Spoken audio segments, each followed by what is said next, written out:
Hey, Hey. Hey, Battle says it's good. Cool. We're good. We did it awesome, right this time. awesome. Yeah. What's up, everybody? Welcome back to this week's episode of Legion of Geeks. And we got another retro relapse for you guys. It's been a while since we did this one. Well, it feels like it, actually. Same thing we've done a bunch in between. But this week, we got a good one, dude. We got The Street one, Fighter, dude. baby, from 1994. We've been talking about this episode for a long ass time, so Yep. Yes, we have, dude. Obviously, he says we're hilarious.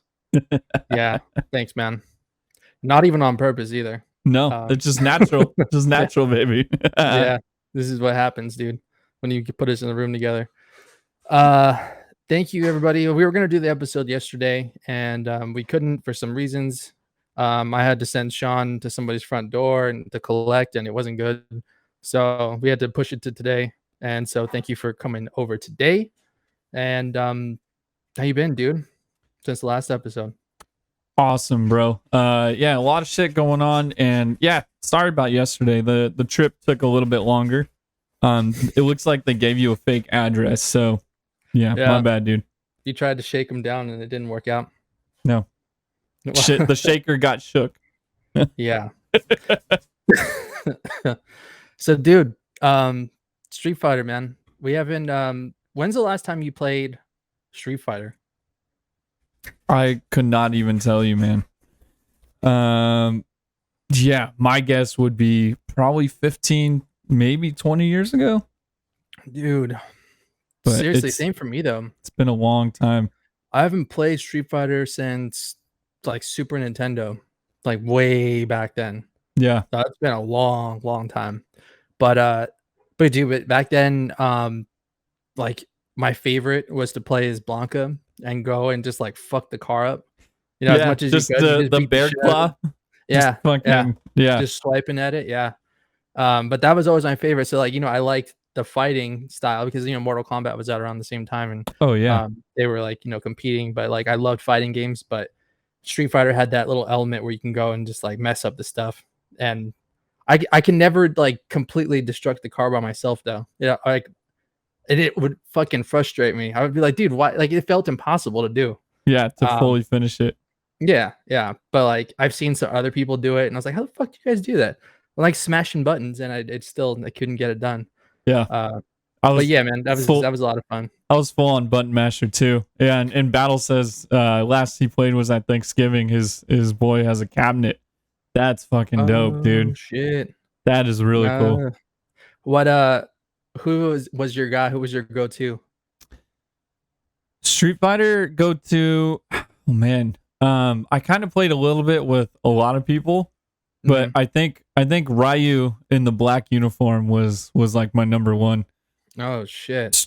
Purely because of Hadoukens, dude. It was just the move. He was the guy on the cover and on the intro.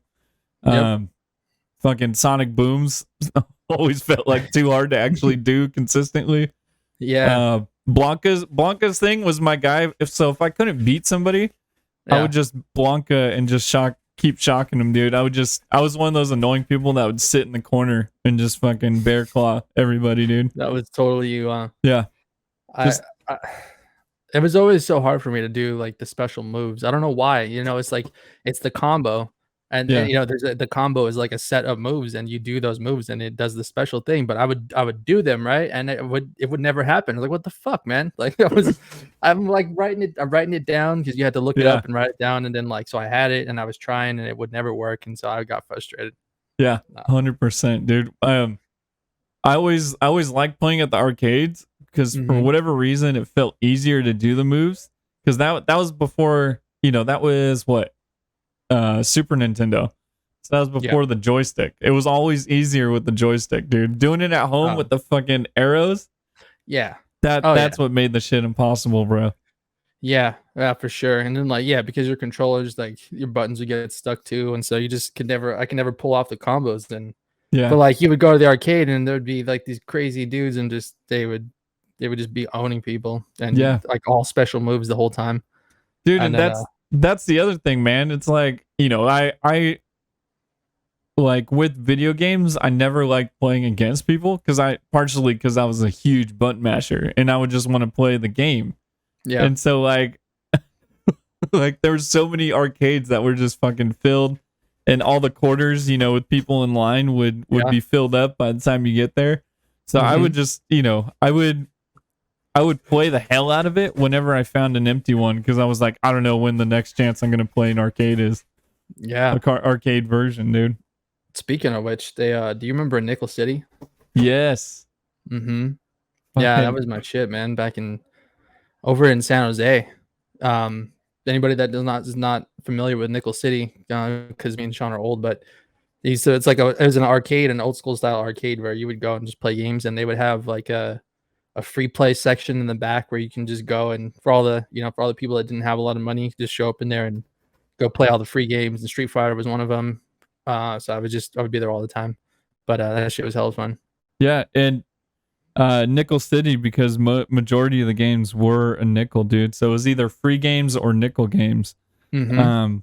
So it was fucking awesome. And I actually passed by there where it was, like where one of the locations were around here.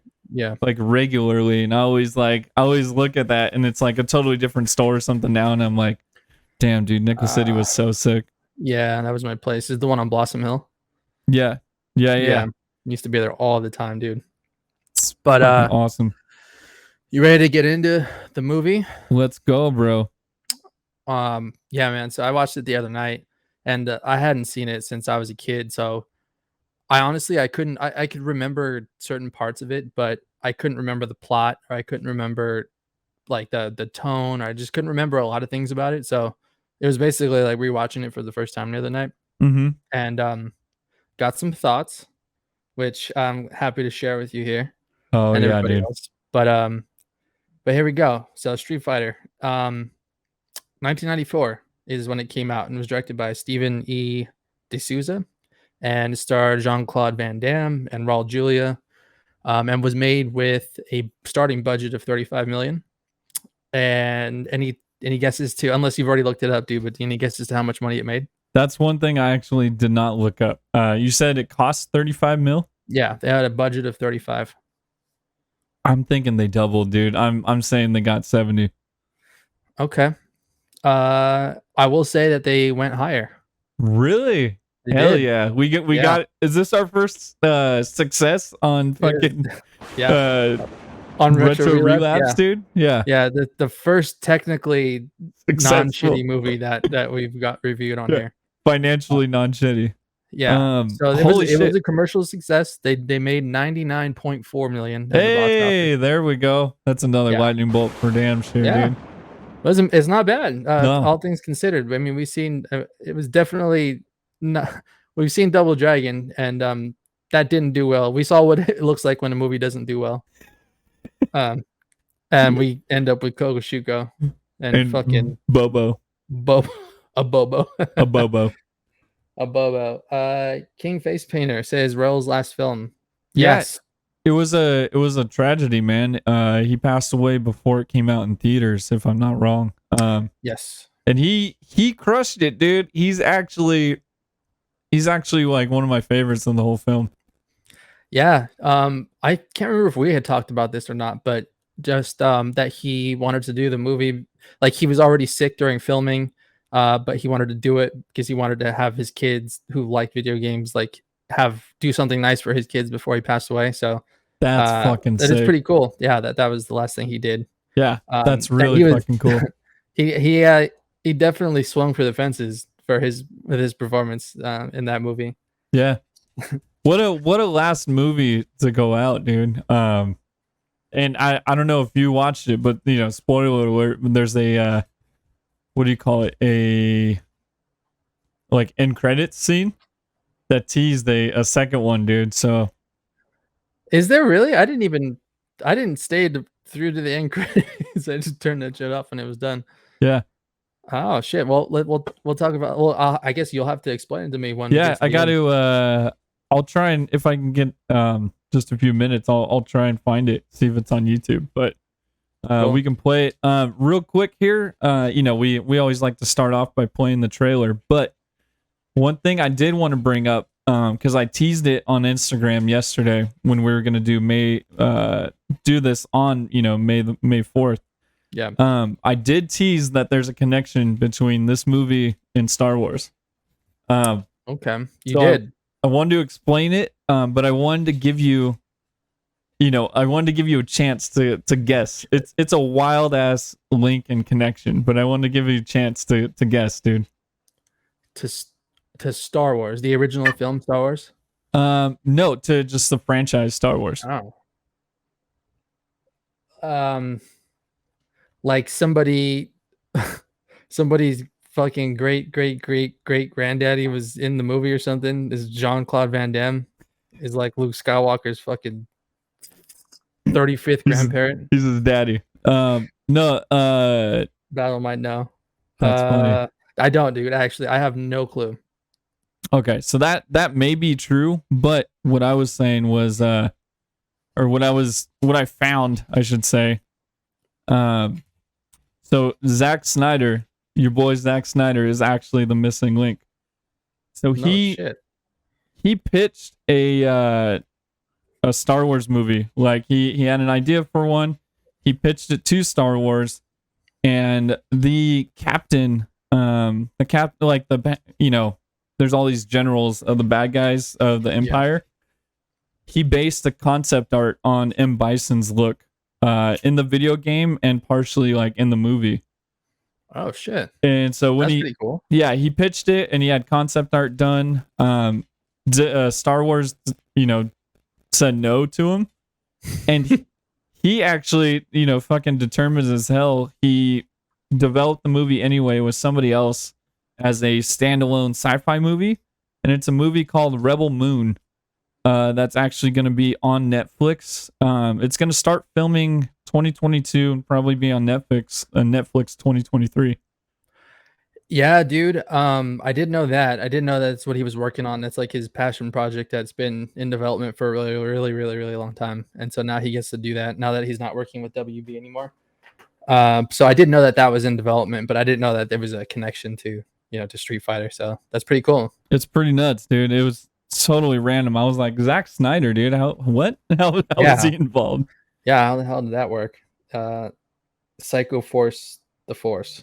Psycho Force the Force. It's just fucking Henry Cavill as like a super Jedi. Yeah, dude. Oh man. Cool. Yeah. So all right, man. I'm down to get into it. Time. You guys, we'll start with the trailer. Let me make sure it's all loaded up. Oh, and as this ad plays on YouTube, I will say, so and let us know in the chat if you guys would be down. We've been toying with the idea of watching these movies in Discord or something, and having you guys be able to tune in with us as we kind of watch it and take notes. And I thought, dude, with these retro relapses, there's a lot of similarities, and I was like, how fucking fun if we made like a bingo card. And so as we're watching the movie, it's shit like, borderline racist youth, or like, yeah, I mean? Just like cliched 90s things from that time period that you're gonna see. Yeah, signature, with these video game movies, it could be like signature move, like, from a character. Right, yeah. Because there are a lot in this. Yes, this was a very big fan service. Let's check out the good old trailer. How about it says Jean-Claude Van Damme movie? He's number one, man. After 7 months of fighting, the civil war in Shadaloo may have reached the turning point. The capital has just fallen. In December 1994, the forces of freedom will face a power-mad dictator in a struggle for the fate of the world. Font. And the weird graphics. Yeah, the weird change in dimensions, dude. I love this.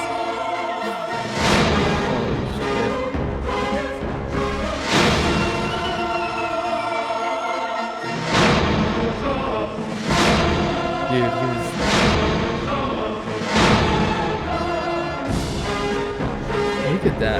Music. They don't have trailers like that anymore. No one would go see it. It's cool. Told me right there. Bison's ass. I don't think so. You have to do better than that. Okay. Oh, that's spectacular.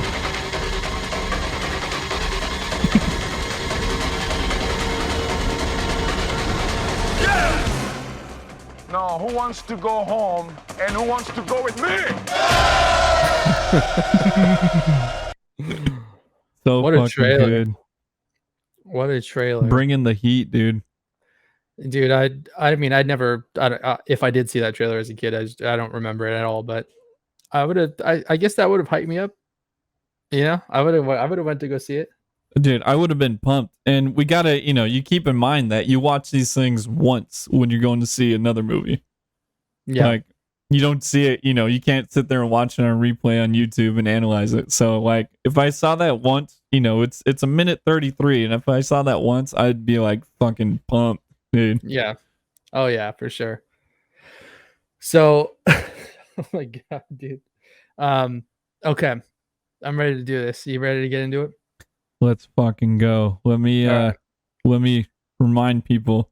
Yeah. The poster. This is the movie Street Fighter, baby. Yeah. The movie and not the video game. The movie, the video game. Exactly, dude. Yeah. This is the movie was so popular that they made the fucking video game from it. Hell yeah. But the poster, the poster is iconic. That is one of the things I do remember is the poster, like with his face being on the big TV screen. This one, yeah. Absolutely. I remember that shit in frames all over the theaters, dude. Yeah, actually I do. Back when movie posters, like, that was the cool thing when you're at the theater, is to like go and just like scour the rows of posters of upcoming movies. They used to be my favorite. Yeah. And people even, took photos with them and shit, and like, yeah, dude. So hype. Who does that anymore? So hype. But all right, man. So the movie kicks off and there's a crisis going on, right? And Chun-Li is there and she's on site and she's reporting. She's a reporter in this movie. And so she's reporting, yeah, exactly. And she's got her buddies with her. One of them is Honda and Balrog. Is that how you say it? Balrog? Yeah, Balrog. Yeah. Yeah, Rod with a D. No, it's with a G. Oh, with a G. Yeah. Balrog. You look at his hair. Bro, that's got like the point in the very front. It's extreme widow's peak, dude.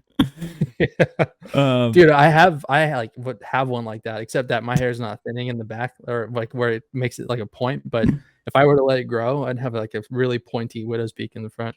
Yeah, but dude, like, that is just beyond unnatural, man. They did not have to go that hard with that. Yeah, they did him dirty there, dude. Dude, it doesn't go age ahead. well. No, I just said it did like the look doesn't age well. No, especially in HD, because I watched it on Amazon Prime. I paid the rental. Me too. And I was just like, oh man, dude, I wish I went back to standard or whatever. Yeah, where it was a little fuzzy. Yeah. Give me the fuzzy version. But dude, yeah. Right off the bat, I forgot how hard this movie went with trying to make everything make sense. Like, yes. They fucking they rewrote everybody's backstory and tried to make it everything fit, which I applaud. It's not easy to do. Right. Yeah, because you just have these fighting characters, and based off of the way that they look and the way that they fight and their fighting style in the game, you have to create a backstory for each of these people and then like quickly introduce it so we can get right into the movie.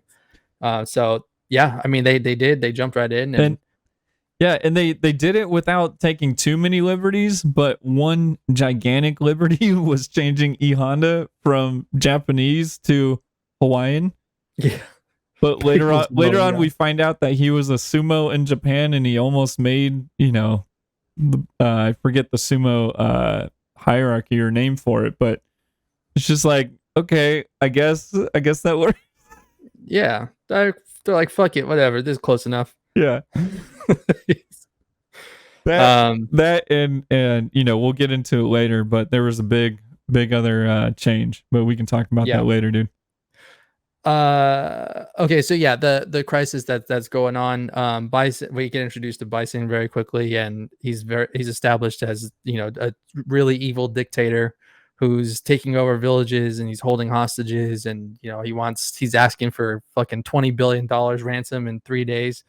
And that made me laugh, you know, because that's basically like fuck you money, you know. As that back then in '94 to 20 billion, it seems like a lot, like more than we have on, Yeah. like, resource wise. And so I thought that was funny, dude, like, because that's so outrageous.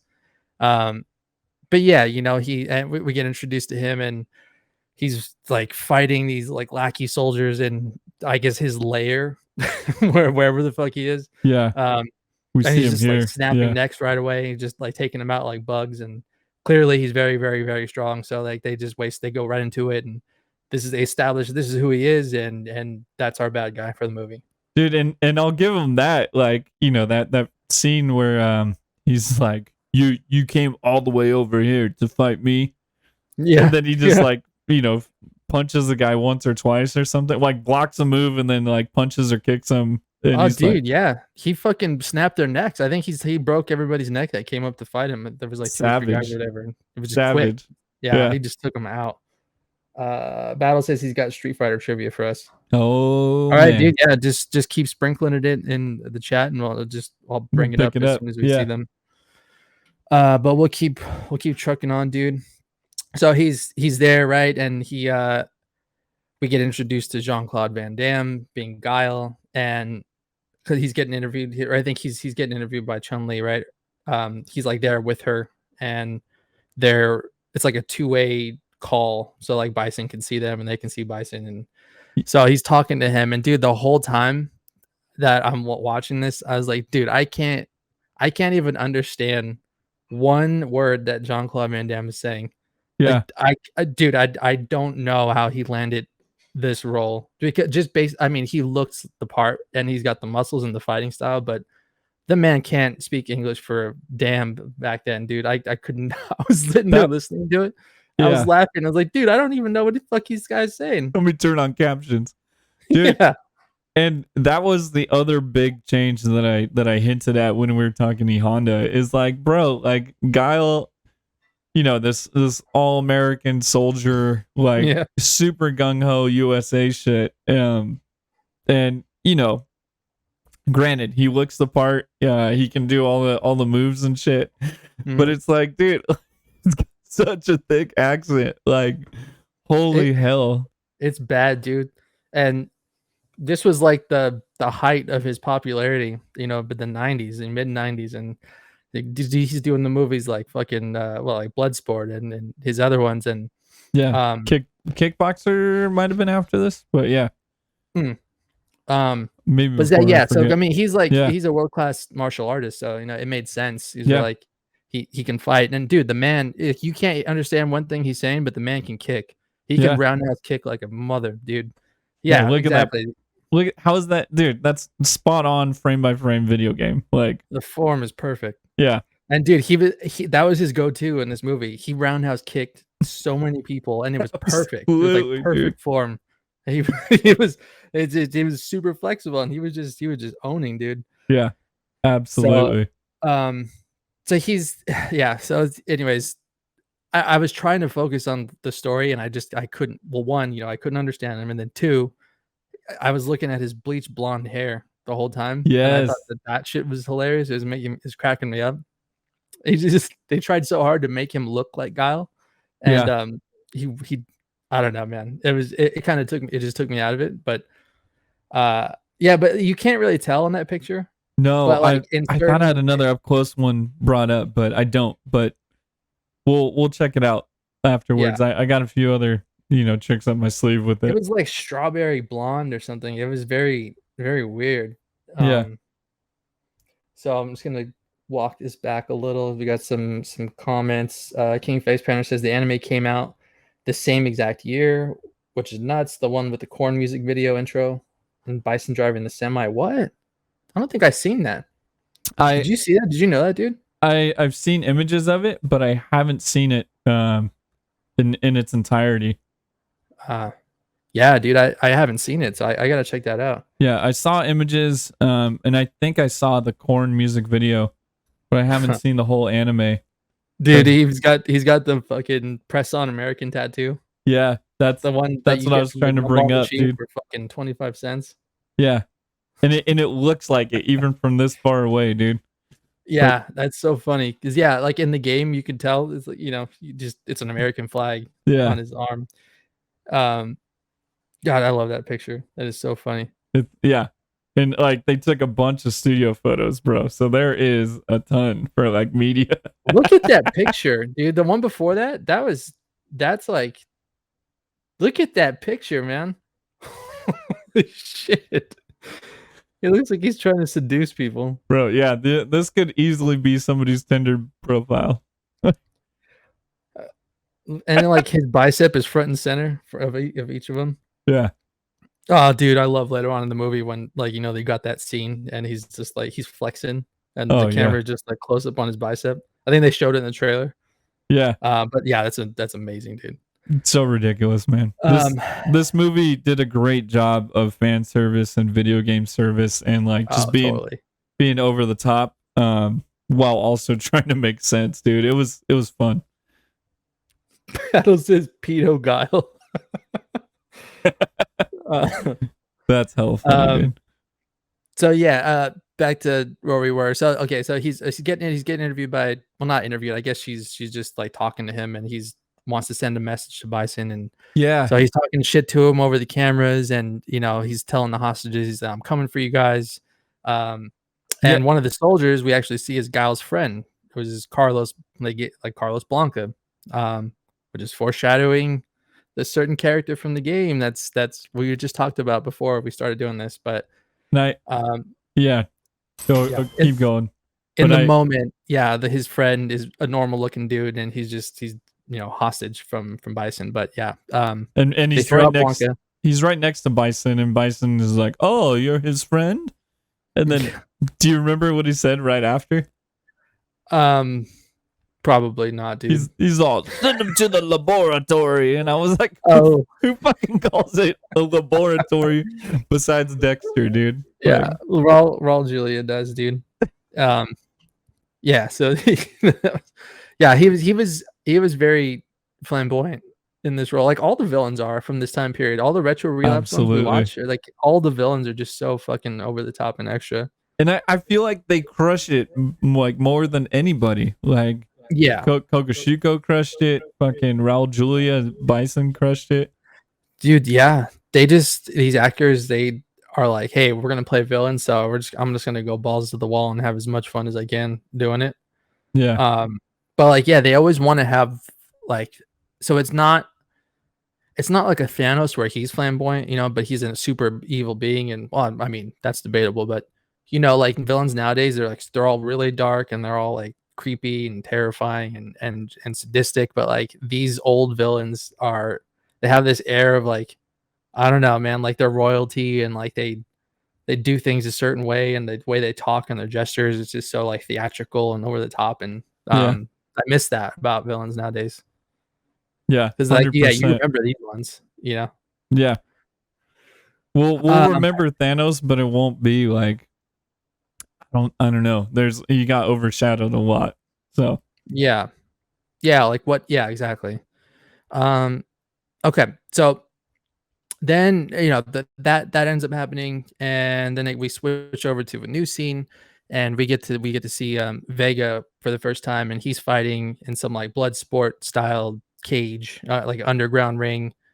Yeah, and I love the guy that I got to play him, dude. They almost like they got like a Spanish like bullfighter is what he looks like. Yeah, and dude, casting and costuming, I think, were top tier on this movie, dude. Fucking, they definitely had comic accurate looks and suits, and they definitely casted the right people. Look at that. He's even got the Vega snake tattoo that wraps around the waist and then comes over the shoulder and on the chest. I'm like, bro, so fucking good, man. So good. The claws are perfect. Like they did the look right. He had the hair and the braid. Oh yeah, it was perfect. And when I saw it, I was like, oh shit, because as a kid, you're just watching it and kind of taking it in. But like, yeah, as an adult now, it's like, oh shit, dude, that was like really accurate. They look just like it. Yeah, the artist that did that was fucking phenomenal, bro. And when he came out with the mask, spot on, dude. Fucking spot on. Yeah, for sure, dude. We'll get into that King Face Painter because I got some comments about Zangief, but yeah, costuming. We're getting there. And what do you call it? Just picking the right actors, super on point. So yeah, we see Vega. He's in the ring, and then it shifts over because we're getting introduced to the characters. So you see Ryu and Ken. That's when they show up and they start walking through the area as well. And they don't have those on until the very end. Yeah, but that's I was when I was watching their interaction and just like how they look, it just reminded me of Double Dragon, dude. Just 100%. The Lee brothers. It was 100%. just they have the white guy. And then they have the Asian guy, but like who's like whitewashed Asian guy, Yeah. Like because he's gonna be in an American movie, so we have to have like the whitest Asian guy we can get who knows how to do martial arts for these movies, and that's it. Just I kept thinking that the whole time. I was like, dude, they really had like a fucking type for these types of movies. That's what I'm saying. That's definitely got to be on the bingo card. Is unbelievable family members. But. The other thing that I forgot until this scene where we see Ken, because I quote blood in blood out all the time because of how ridiculous it is, and I did not realize that this is the dude. Ken is the actor from Blood In Blood Out that says all the ridiculous shit. No way. I don't know if you've seen that movie, but they have him talking like Vato Locos, like he was brought up. I think in reality the actor is actually part Spanish, but in Blood In Blood Out he was like straight up East LA, like born and raised. So he talks like a Vato. He wears all the Vato shit, and it looks ridiculous. I've never seen that. It could be a possible retro relapse future episode. Okay, but it's a really good movie. But that part is just hysterical, dude. Yeah, dude. Yeah, so they want us to watch it. King Face Painter says watch it. Yeah, King Face Painter's down in LA, so it's like he knows, man, and it's fucking so funny, dude. It's got Benjamin Bratt, who kind of rescues it, but he's a good actor. I like him. Yeah, okay. Well, we'll keep that in mind, dude, for sure. I'm gonna, especially because I've never seen it, so it'll be a first time for me. Okay, so we see them. They're walking through the arena, and they go to some shady dude's office in the back, and who we see is Sagat for the first time, and he's played by the guy Wes Studi, who's basically a Native American in every single movie that he plays. He's like the token Native American guy in every single movie that there is ever. So, including, wasn't he was in Apocalypto too, right? Dude, he was in all of them. He's just like, he's the guy. They're like, oh, Native American, let's call him up. They probably have like a Rolodex, and he's fucking the first one on it. They just have a file that says Native Americans, and it's just his headshot and his name. Yeah, they're like, oh yeah. I mean, it's Wes, so his name is Wes too. But anyways, so we see that they're there to meet up with him. Dances with Wolves. Yeah. Yes. Exactly. Dances with Wes. They're there. So Ryu and Ken, we see that they're there because they want to sell him some weapons for cash. But we end up seeing that they're trying to swindle him, and they get caught. And it turns out he knew what they were doing the whole time. So he holds them at gunpoint with their own guns, by the way, that they were going to sell him. And they find out that they're just toy guns because they were going to go and get shot. And then I think it was like bubbles or something came out of it. Yeah, tennis balls or bubbles. I forget which one. Yeah, I think that's what it was. But it was like Nerf guns, straight up, just painted black. Yeah, they look like guns, but they weren't. So once they see, once they all realize what's going on, a huge fight breaks out, and then they start kicking some ass until they can't kick ass anymore because they get surrounded by a whole bunch of people with real guns. Yes, with actual guns. And my note here was that the choreography was not very good. In any of the fighting that we've seen so far. It's very very slow paced and very. It's like it looks choreographed. You know, they're like, here you can see the actors thinking about what they're gonna do. It's not natural. They're doing it slow, and it's not believable when you're looking at it. Yeah, it's like a step below like wrestling. Like yes, and fight me about that. You know, everybody who loves wrestling, wrestling's entertaining, but it's not like fighting. But it definitely looks that way, and it's hysterical, just, like, dude. Unbelievable to think how far we've come and like what the choreography looks like now for fighting, and just Dude, unbelievable now how crazy it is. And that was another moment where I was just like, maybe the standard version on the old standard tube TV like would have saved it. Like everything's kind of blurred, so it already looks fast. Yeah. Yes. Because you can't see shit. Yeah, exactly. And you know the Christopher Nolan Batman movies, I think that's one thing they suffer from is just like the fighting is so fast and you can't see anything, so you're just supposed to assume that your mind is filling in the blanks with the stuff that you can't see. Yeah. And instead of compared to like a martial arts movie or even this latest Batman one where they have like really wide shots and things play out in a normal speed, and so you can kind of really take in what's going on and see it all. So it's a lot different now. But where are we at?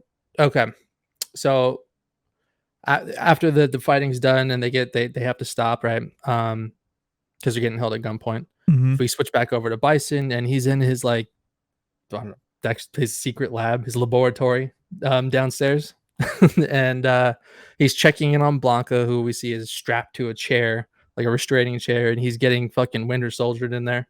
Yeah. He's got these like sunglasses on that are blasting like subliminal images into his face, and they're trying to turn him into some killing machine. So you know they want to mutate him, and they don't exactly say what that means, but they're just trying to change his physical appearance too, and they're showing him just like terrible fucking things of just terrible things happening to humanity in general. And I feel bad for the dude because he's just strapped in. He's like, he's just freaking out the whole time. Just to give you a heads up, I have I'm checking right now which scene it is. So I have the scene when he transforms. So just to give you a heads up, okay, we can show, and it shows a little bit of the lab and stuff. But yeah, we'll wait till we get there. Okay, yeah, well, that's perfect. Did you ever? I'm just reading the comment. King Face Panner says, "Did you guys ever hear this lore in the video games?" I feel like I did it by reading the SNES game or something. I don't know, dude. I never looked into all the characters' backstories, like the official ones, anything that's canon. So I don't know if that's how he was created or not. But he was my favorite character when I was a kid to play with. So yeah, they may have. I haven't looked into it. But it may have been in like, I know Nintendo Power and some of the other like Nintendo magazine things, like they tried to fill in the blanks and cover this, and maybe in the pamphlet of the video game, because dude, they went hard on those pamphlets back in the day, dude. Like I loved those, dude. Yeah, I would love buying the games, and you know, you crack it open and you pull the fucking the pamphlet out that tells you how to do everything, and that would be my favorite, dude. I would bust it open right away and like read it on the car on the way back, and so like, as soon as you get home, damn, you just pop the thing in and start going. Yeah, that's nuts. In the alpha, I believe is Blanca pre-Blanca. Oh, that's cool. It's just like it's like another Guile. Yeah, that's cool. They're bros. Yeah. Yeah. Did you already talk about Dalsim? Not yet. Oh, okay. But he's there. So the scientist guy who's leading this experiment is dude, I forget the actor's name, but he plays a bad guy in Indiana Jones in the Temple of Doom. He's like the host that brings them in into the palace. Yes, I forget his name.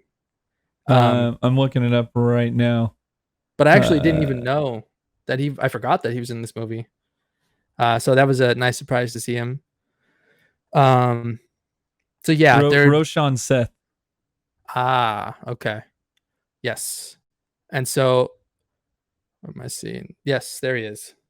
And he's got the fucking thing around his neck. Yeah, the way they Dalsim's chains, they they explained it by him being a prisoner of Bison, and having like, he's a scientist, but he has a neck chain. The neck chain has chains to his wrists. And I'm like, dude, so you have this scientist who you're like, do all this work, but let me fucking literally tie your hands to your neck and probably your feet chained to each other. I'm like, yeah, exactly. He's like, how am I supposed to work? And they're just like, I don't know, man. You better fucking figure it out, though. and yeah, and he didn't have any help, but he had people watching over him, like with weapons and shit, threatening his life. But I give it to him. They paid attention to the video game, dude, to the source material, and we're like, how are we gonna work this detail in and make it a plot point? Exactly. And and when we get to the end, I can elaborate further on it, but yeah, this was the foreshadowing of a pre-character. So yeah, so he's there, and that's just when we learn, that exactly what it is that they're doing to Charlie. And I can't even say his name anymore without hearing Jean-Claude Van Damme saying it. He's like, Charlie, coming for you. So fucking good. And all of his fucking his steroid fucking, his voice or whatever. Yeah. Okay, so after that, we switch back over to the Bloodsport style cage, the fighting arena, and we see that Ryu is now inside the ring with Vega in the cage, and they're being forced to fight each other. And dude, the thing I noticed the most was that Vega is hella short, dude. The actor who's playing him was tiny. He was.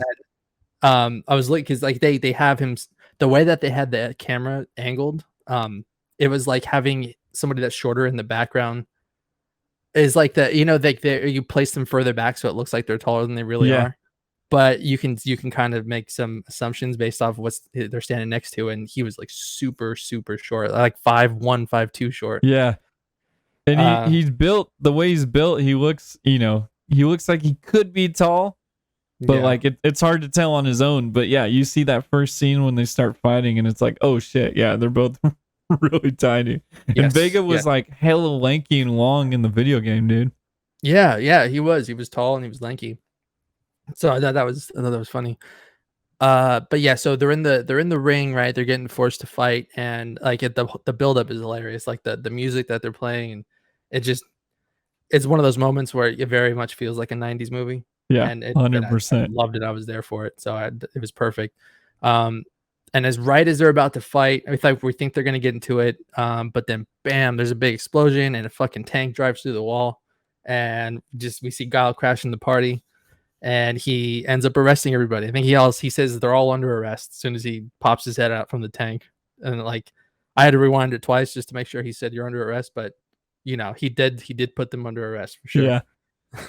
you're all. He says something like, "You're all under arrest," and it's like, what? Yeah. You're all under arrest. And I'm like, dude, what? The fuck did you just say? With his fucking bicep flexing as he's saying it. Yeah. And you see the ripple of his muscle like as he's flexing it. Yeah. It's just, I loved it. It was funny. Dude, I'll give it to Guile too. I talked about how Bison is like, a hands-on like general and shit. Yeah. Guile's the first one blasting through the wall, dude. It's like he is a general putting their life on the line, being the first one through. Like, fuck yeah. Like, that's who you want to go fight with, right? Is the guy that's gonna show up, not just say it, but like show up and do it too. Yeah. For sure. So yeah, he oh god, dude. My next note again is the man can roundhouse kick though. Again. So because he's just roundhouse kicking the whole time through the movie.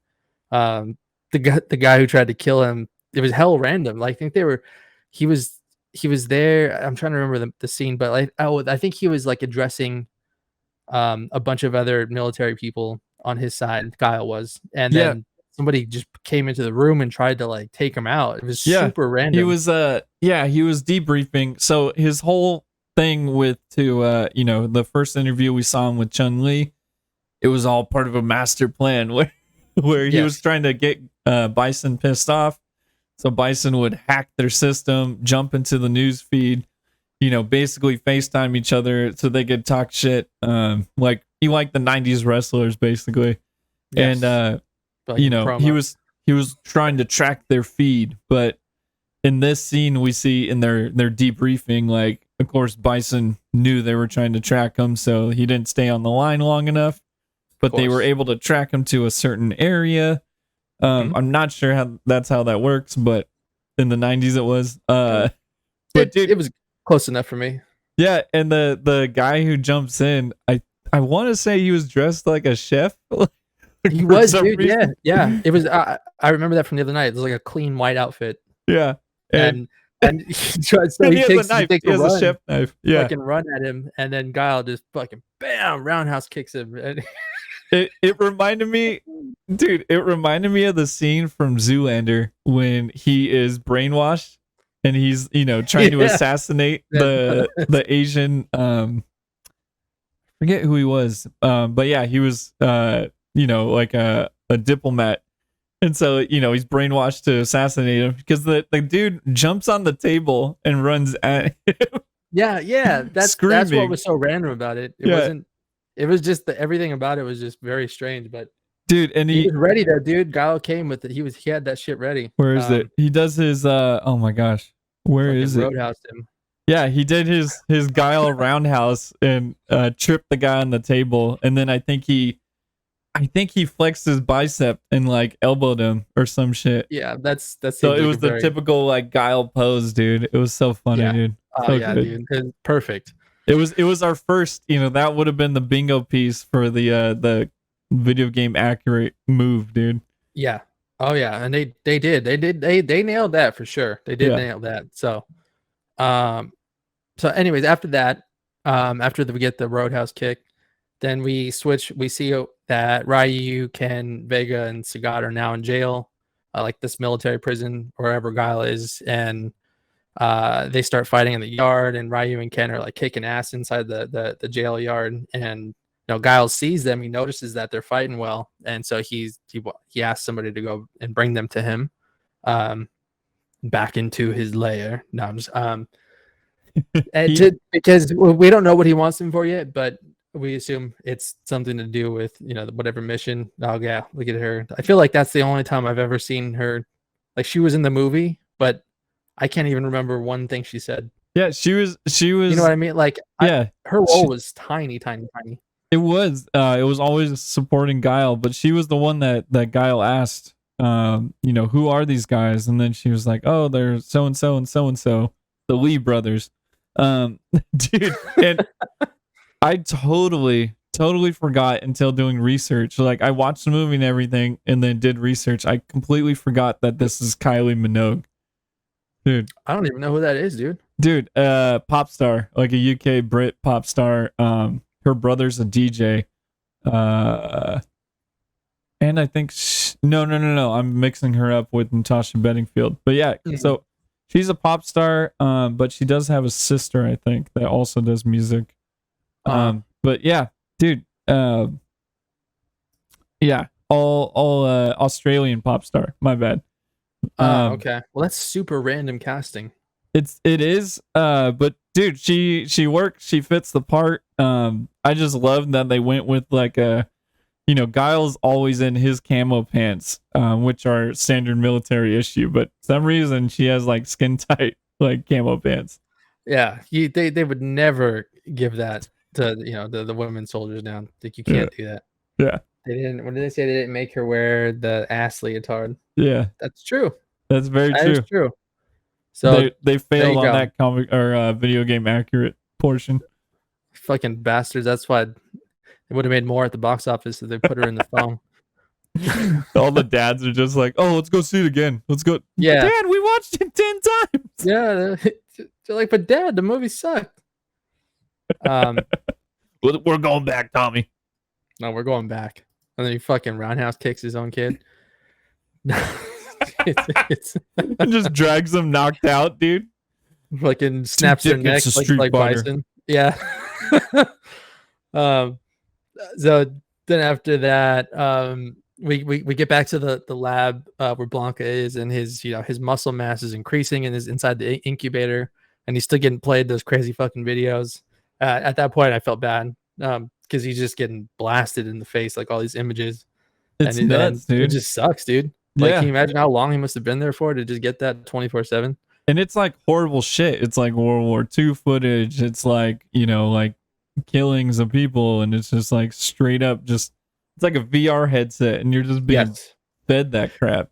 And God bless the 90s too, because they reused the same clip of him like struggling with his screams or whatever. They reused that same clip over and over and over and over and over again. There's no like differences or variances in the way that he is screaming and expressing his displeasure. It's just the same thing. It just made me laugh. In every scene, it was exactly the same. So good. Just reusing shit. People will forget. It's like 3 minutes down the road. But see, the thing is like the way that he was screaming, it was very particular, and it was just like you hear it, and it was just an odd choice to use that piece of dialogue. They couldn't have asked him to just do some more grunts inside the microphone, and just use that instead. You don't even have to stand back in the terror booth. You can just scream in the studio. Oh no, I'm good. Yeah. No, I'm good. Yeah. You don't have to put the glasses on. We're not going to show you the people getting executed again. You don't even have to paint yourself green again, dude. Just give us. Yeah, exactly. It's all get your buddy Jean-Claude Van Damme Guile to come in here and grunt and make some noises. I understand him, but yeah, we can get him in there. So then we see Guile. We flash back to Guile again, and Guile ends up, he's trying to recruit Ryu and Ken to come and help him.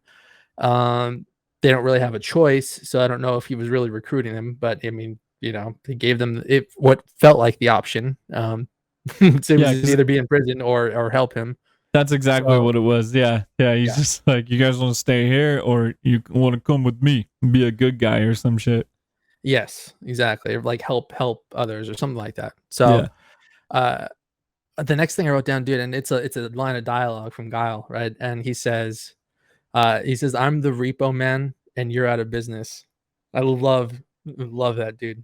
Love it. It was very so good. Very 90s. So good. So and he action. And he cashes in on that later.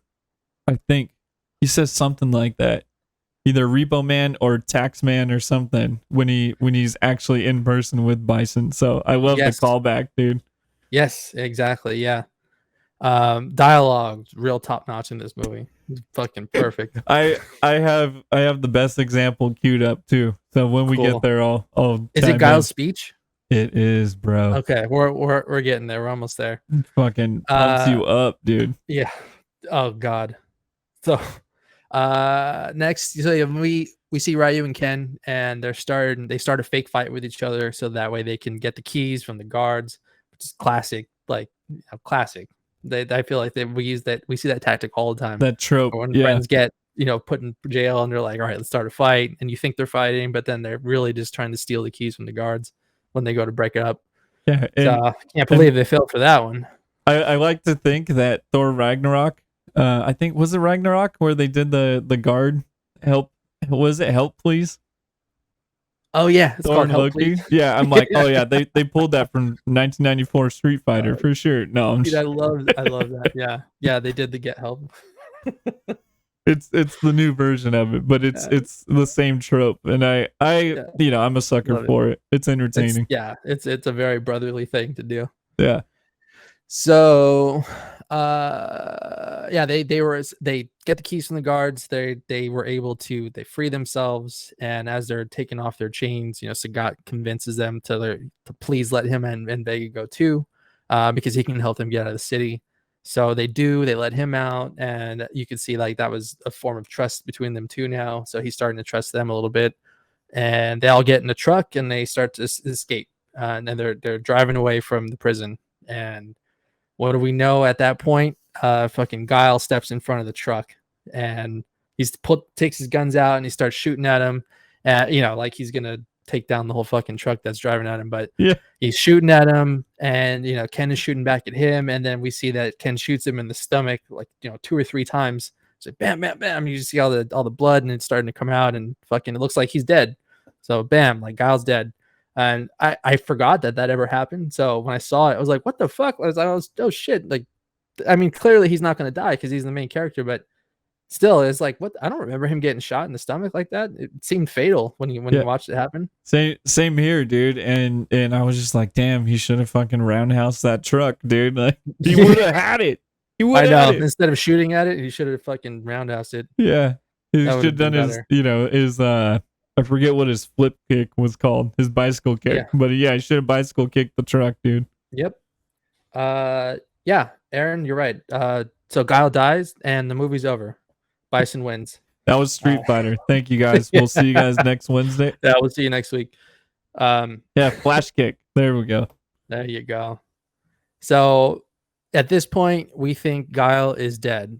And Sagat seemed very pleased by this because he's like, oh, okay, now I really can trust these guys because, you know, they just shot the one guy that just was trying to stop Bison from doing this thing. And we actually, speaking of Bison, we see him now because we switch back over to his lair and news plays on his big TV screens that Guile was shot and killed. And then Bison gets very sad because he wanted to fight him and, you know, man to man and do like the honor thing. And he was very much looking forward to kicking his ass. So he was sad about that. And he, did you have? No, I was just gonna say, you know, again, he's a hands-on bad guy. So he's like, yeah, it should have been me. And exactly, is that because is that the first time we see DJ too? Oh god, his computer savvy fucking helper guy. Yeah, he was just the Jamaican computer savvy guy. He was there to sell weed to people on set, dude. Like, let's be honest here. And yeah, and I think that was the first time when he's like, isn't that good, boss? And he's like, I wanted to kill him myself. Like, yeah, exactly. They had turbo edition characters. Yeah, T-Hawk. Sebastian Stan is T-Hawk. Shit. Dude. Oh wait, what? No. Yes. Wait, yeah, no. For a second, I was like, what? No, he looks like him. But yeah, I got a picture. I got the ending frame that we can pull up, and I'll show you T-Hawk. We're getting there, guys. Where are we at? Oh yeah, so we actually when Bison is, you know, talking about how sad he was right before that, he was showing his little small scale version of Bisonopolis, which was his dictator city that he wanted to create when he took over the world. And it was like, dude, I was thinking like they don't have villains like this anymore. You know, it almost was like a Dr. Evil kind of villain. You know, 100%. Like nobody wants no villains have world domination aspirations anymore. You know, it's like it's something, I don't know, but like I feel like these old bad guys were very ambitious and just old school. Like, I'm going to stop at nothing to take over the world, and like that's what I want. That's and I their want goal. People to bow down to me. Yeah, like, that's very classic villain. It's just that small bubble of I want to take over, you know, the world. It's like, you know, every bad guy thinks he's a good guy in his eyes. But it's that is true, dude. Yeah, like all of the villains now, they try to get us to relate to them emotionally, and like so that way we care a little bit, which is smart and it's very good, and it's a way to connect with a villain to make them more than one dimensional. But like I miss the old school villain types that were just like bad, and you know that they're there and you hate them and they hate you, and that's just the way it is. You really root for the good guy to win. Now people feel like they're like, oh, I love the Joker, and like he's so good, and it's like, well, no, he's just misunderstood. Yeah, it's misunderstood. That's a very Thanos did nothing wrong, and it's like exactly, dude. And so, it's great for storytelling. You know, it's definitely an advancement, but give me the old school bad guy where you just made him look cooler than everybody, and that was our relation, you know, to want to buy bad guy toys, and then just give him the small world domination goal, dude. Yes. Like, bring it back.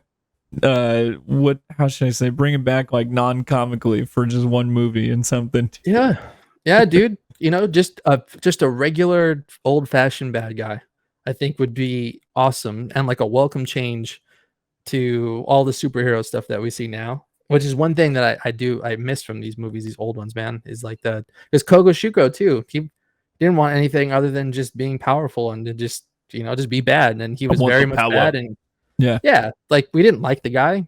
He had fucking frosted tips, so no, like how we were just inherently not going to like him. Yeah, and he was a shadow demon sometimes.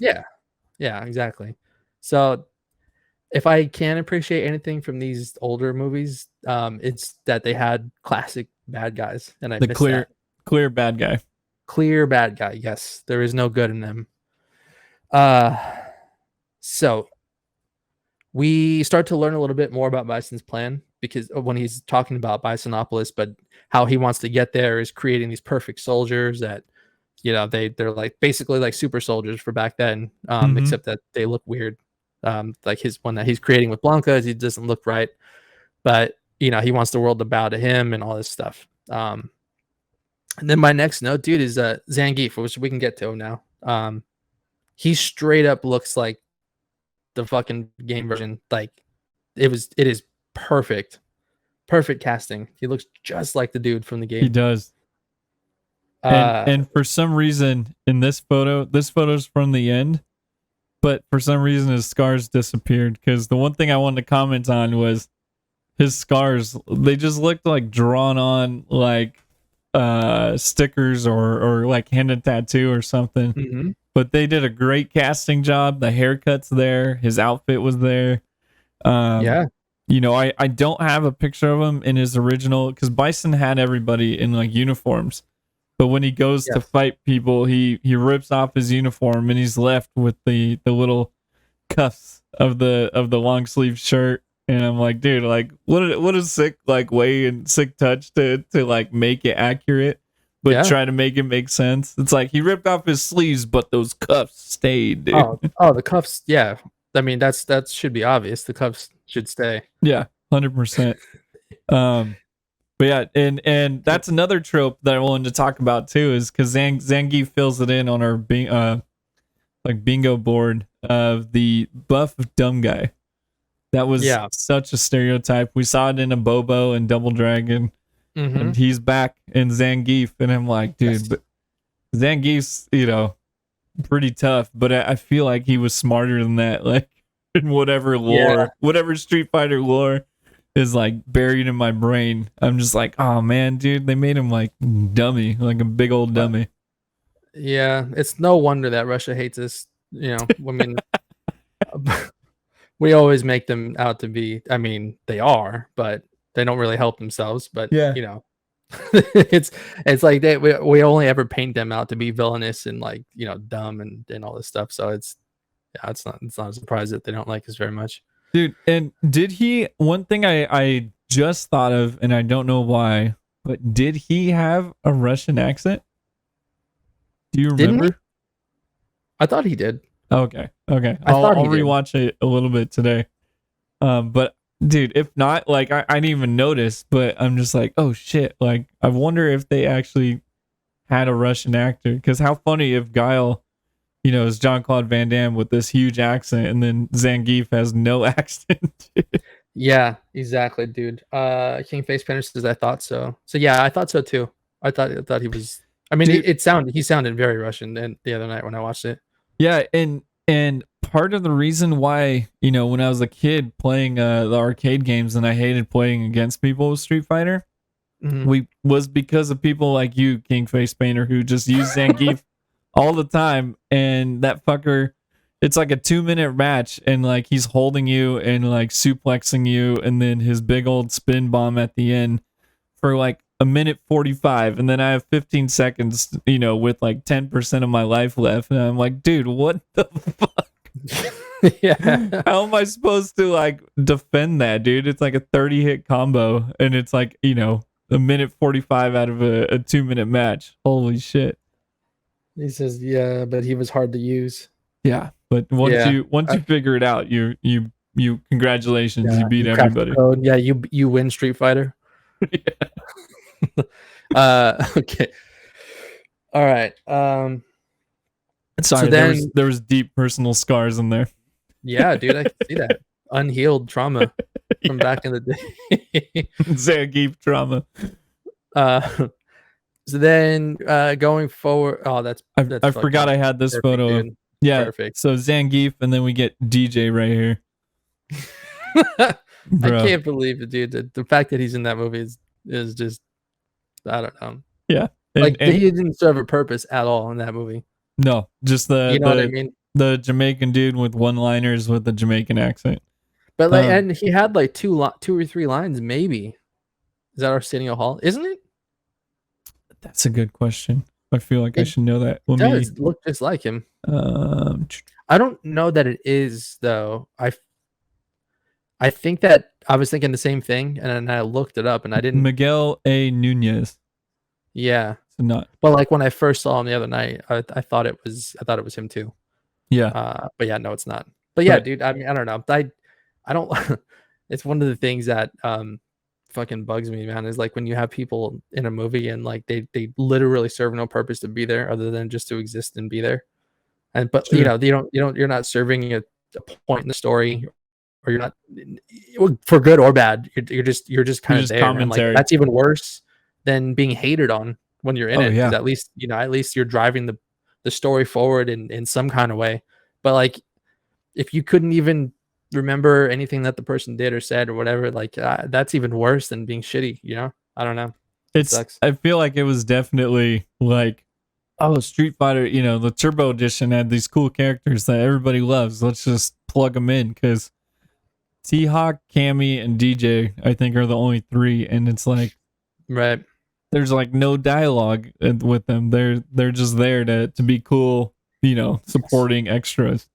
Yes, exactly. Yeah, and Battle Chaser said he was trolling with Arsenio Hall.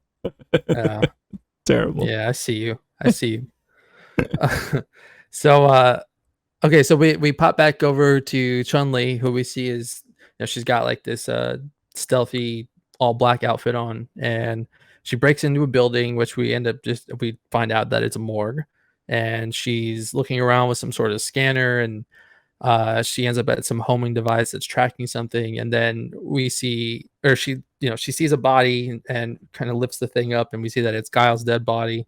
And then she turns around, she thinks he's dead, and then bam, he pops up right behind her, scares the shit out of her. And so bam, surprise, he's not dead. He didn't get shot he did get shot in the stomach, but we see that when he lifts his shirt up, it was one of those like devices where if you get hit with a blank, like packs. It explodes. Yeah. And it's got the ink or whatever. So clearly his death was staged with Ken and Ryu, which is part of. It did seem weird, right? Or like, because you're watching it and they're trying to trick you, they're trying to throw you for a loop. But like right before that he died, though, he was recruiting them to the team, and they didn't even have a choice. So it's like, you're putting a lot of trust. Was it actually a fake out on our end, or was like, were we supposed to know that he wasn't actually dead? Yeah. You know what I'm saying, dude? I'm not sure if it was made quite clear, but it did seem like they were trying to trick the audience into thinking like that he was dead. 100%. But if we just looked at what happened in reality, like, he did just bring them into his office to bring them up on the side. But they did do a good job of not showing them actually committing to the agreement. Yes. And they did a good job in showing that Ken and Ryu, they started out as like basically like arms dealers, but they weren't fully arms dealers because they were trying to trick those people. And I think Guile even said, oh, you rob from the bad guys. And it's like, that's not always the best guys. So, I mean, like, good on them for making them possibly shady characters. So it's a little bit more believable that they would kill Guile. That's true. Yeah, that's true. I didn't even think about that. That's a good point. So yes, Guile's alive. We don't have to be sad anymore. He's back to life. We can try bank on some more roundhouse kicks before the movie's over. So that's wonderful. And we see that she's trying to uncover some stuff about Bison. We actually learned that he killed her dad, I think, right? It was. Mm-hmm. And she's trying to like uncover the mystery behind all that stuff and get revenge on him. But she's not on his side yet, on Guile's side. He wants to arrest her. She wants to keep digging. She's like, please just let me keep going. And he says no. And so he tries to arrest her. He has the guards bring her, but then she fucking easily escapes, and she beats up the guards and jumps out the window. And Guile's impressed. Yeah. He gives like the very cliched like 90s action one-liners. Was like, oh, what a woman, like as she's like running away. And the other one-liner that I was like hella laughing about was in that scene where she's like, no, you don't understand. And then she explains to Guile that it's like a personal reason. And then Guile's like, he says something like, oh, killing bison isn't about, or isn't your personal story. He goes, it's mine. And then they hang on him for just like a beat. And then they move to her breaking out. And it's like, dude, why was that an editing choice? Yeah. What made you guys think that was going to be like, that was the way to go for that part? I don't feel any stronger connection to Guile, hating bison. Like, yeah, it's clearly established that Bison's not a good guy at this point. So we need to make him worse. And trying to make, just because he has his buddy Charlie, trying to give him that personal edge over, he straight up murdered Chun-Li's like family, but he has my friend. So it's more important. Yeah. Exactly. It's like, dude. Battle's waiting for the PSA graphic to pop up. Oh, I got the whole video, baby. Okay. We're almost there. If you're talking about Guile's speech or the PSA for are you talking about like the actual the old PSAs they had? Oh, probably. Yeah. Oh, King Face Painter. I feel like they wanted America front and center. That's funny. Oh, dude, yeah. Was it the press on American flag tattoo? Is that what gave it away? Yeah. All right. So then next scene, we go over and we see Sagat, Ryu, and Ken, and they're at this like circus style event inside of like these big tents, and Bison and all his goons are there, and so is Chun-Li, and she gives Ken the googly eyes when she sees him. And we find out that Scott is there to sell guns to Bison, so he's gonna go buy all his guns. And Bison, as they're talking and trying to make a deal, Bison is like, "Hey, do you want to run the country with me? Once, or the world, or whatever, once he takes it over." And Scott is skeptical about all that. He's not sure if he can actually take everything over. And then to try and sweeten the deal, and I'm not sure why he thought this was going to work, but he brought out his own currency, the Bison dollar. The Bison dollar, dude. His fucking face is on it, and says, it's going to be a form of currency when he comes into power. And Scott basically calls him a fucking psycho for thinking that that's going to be the way it's going to go. Yeah, Bison bucks. There it is, dude. And two things real quick, dude. Talk about a top tier movie prop. Like, yeah, I know. If you're one of those people that collects like movie props and shit, just think about having a framed bison buck, dude. So sick. Man, that would be awesome. Early Bitcoin, says King Face Painter. Yeah, and then Psycho Coin. And then in this part, Sagat says like, "Oh, that's worth nothing." And then Bison, I forget the denomination or how much he said it would be, but he's like, "Oh, in what did he say? Great Britain or England?" Yeah. I think he said it was going to be like 2 or 3 times as much as the currency in Britain. And and he's a lot. Like, because that's what the banks are going to pay when I kidnap their queen. And yeah, that's right. And then that's when Sagat was like, "You're out of your fucking mind. There's no way that's happening."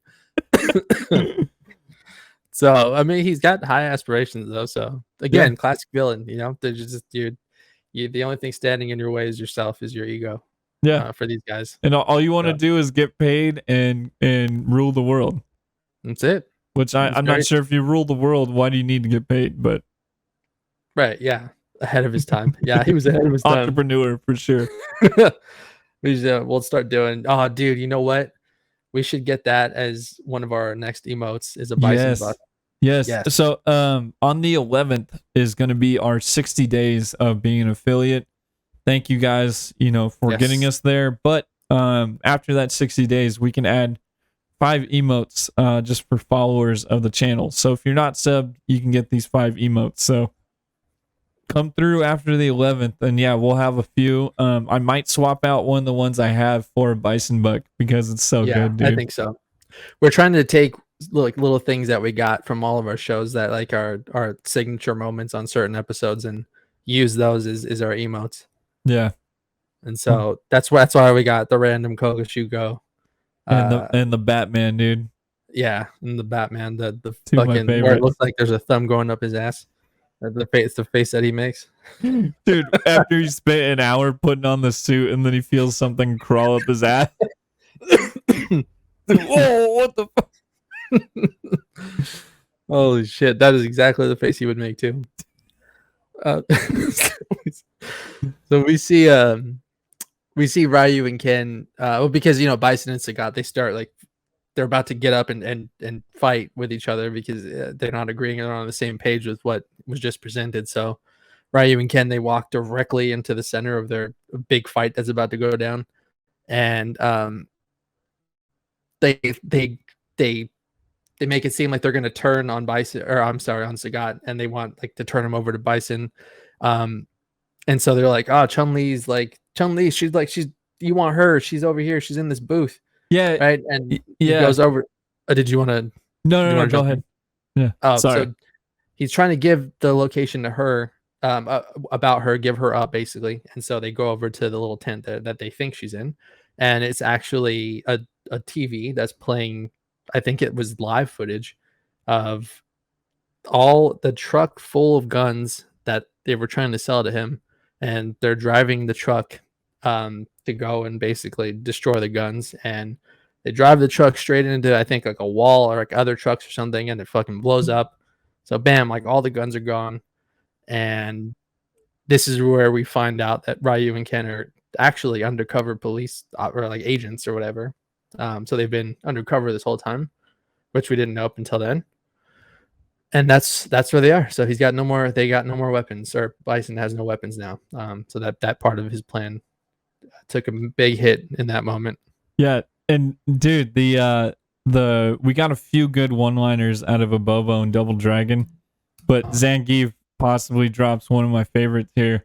Because the whole thing, the whole scene is like Ryu and Ken, like they're in a circus tent.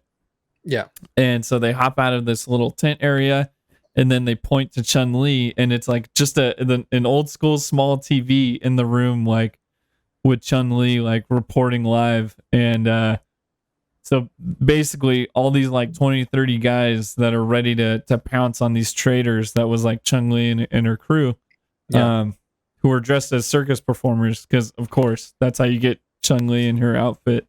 So they're all these guys with guns and shit are ready to fight, are trying to kill Chun-Li and her team.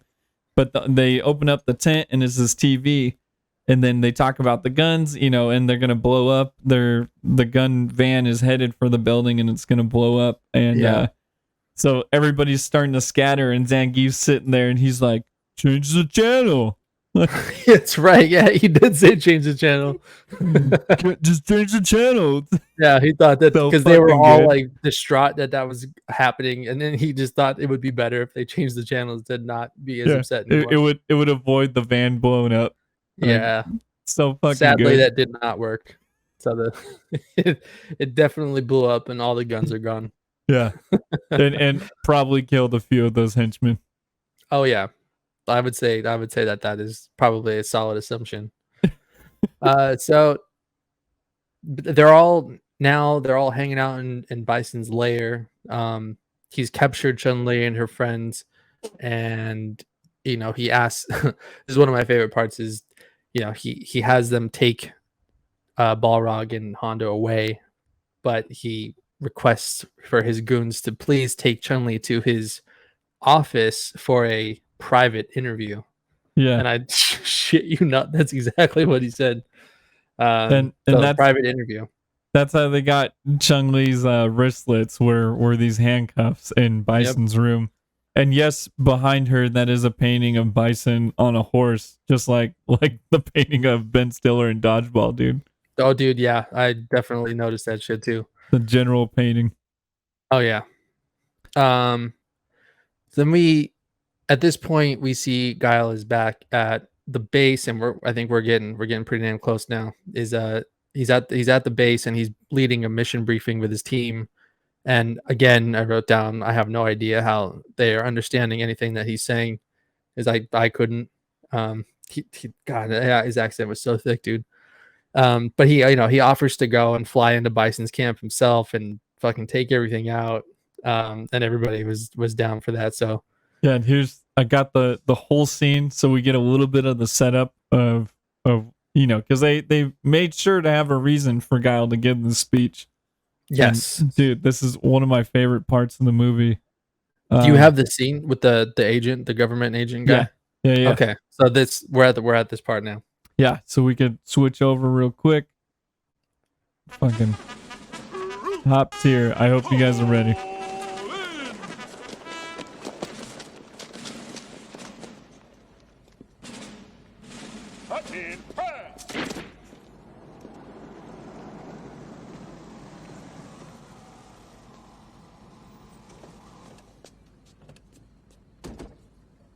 I love how they all gave the stink face. Yeah, and ignore the captions. I have no idea if they're correct or in what language. What a surprise. Welcome to the Shadaloo front. You're just in time for the kickoff. I'm afraid not, Colonel. The Security Council has just voted. They've decided to negotiate. You're joking. We think we can deal with General Bison. You're instructed to call off the assault. Contact him. Request an extension of his deadline. We're prepared to pay the ransom demand. Yeah, T-Hawk, Cammy. $20 billion? What will prevent him from taking more hostages next month and asking for 50 billion, 100 billion? Colonel, have you lost your mind? No. You've lost your balls. Colonel Guile. Dude, I can't hear anything because I'm not listening to the stream, so I'm just seeing their mouths move, and it looks hilarious. Yeah, that's when he dropped the classic line. You've lost your balls. Troopers, I just received new orders. Here we go. Our superiors say the war is canceled. We can all go home. Bison is getting paid off for his crimes, and our friends who have died here will have died for nothing. But we can all go home. We can all go home. Meanwhile, ideals like peace, freedom, and justice, they get packed up. But we can all go home. Well, I'm not going home. I'm not going home. Yeah. I'm gonna get on my boat, and I'm going upriver, and I'm going to kick that son of a bitch Bison's ass so hard. So The hard. next Bison wannabe So hard. is gonna feel it. Now, who wants to go home? And who wants to go with me? Inspiration, dude.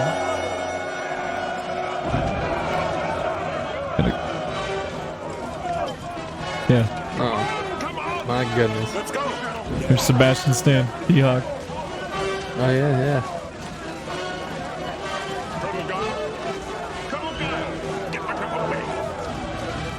Her shoe! Her shoe! Why is that lady holding her shoe? You see that? I wrote that down, dude, because that was hysterical. It makes no sense.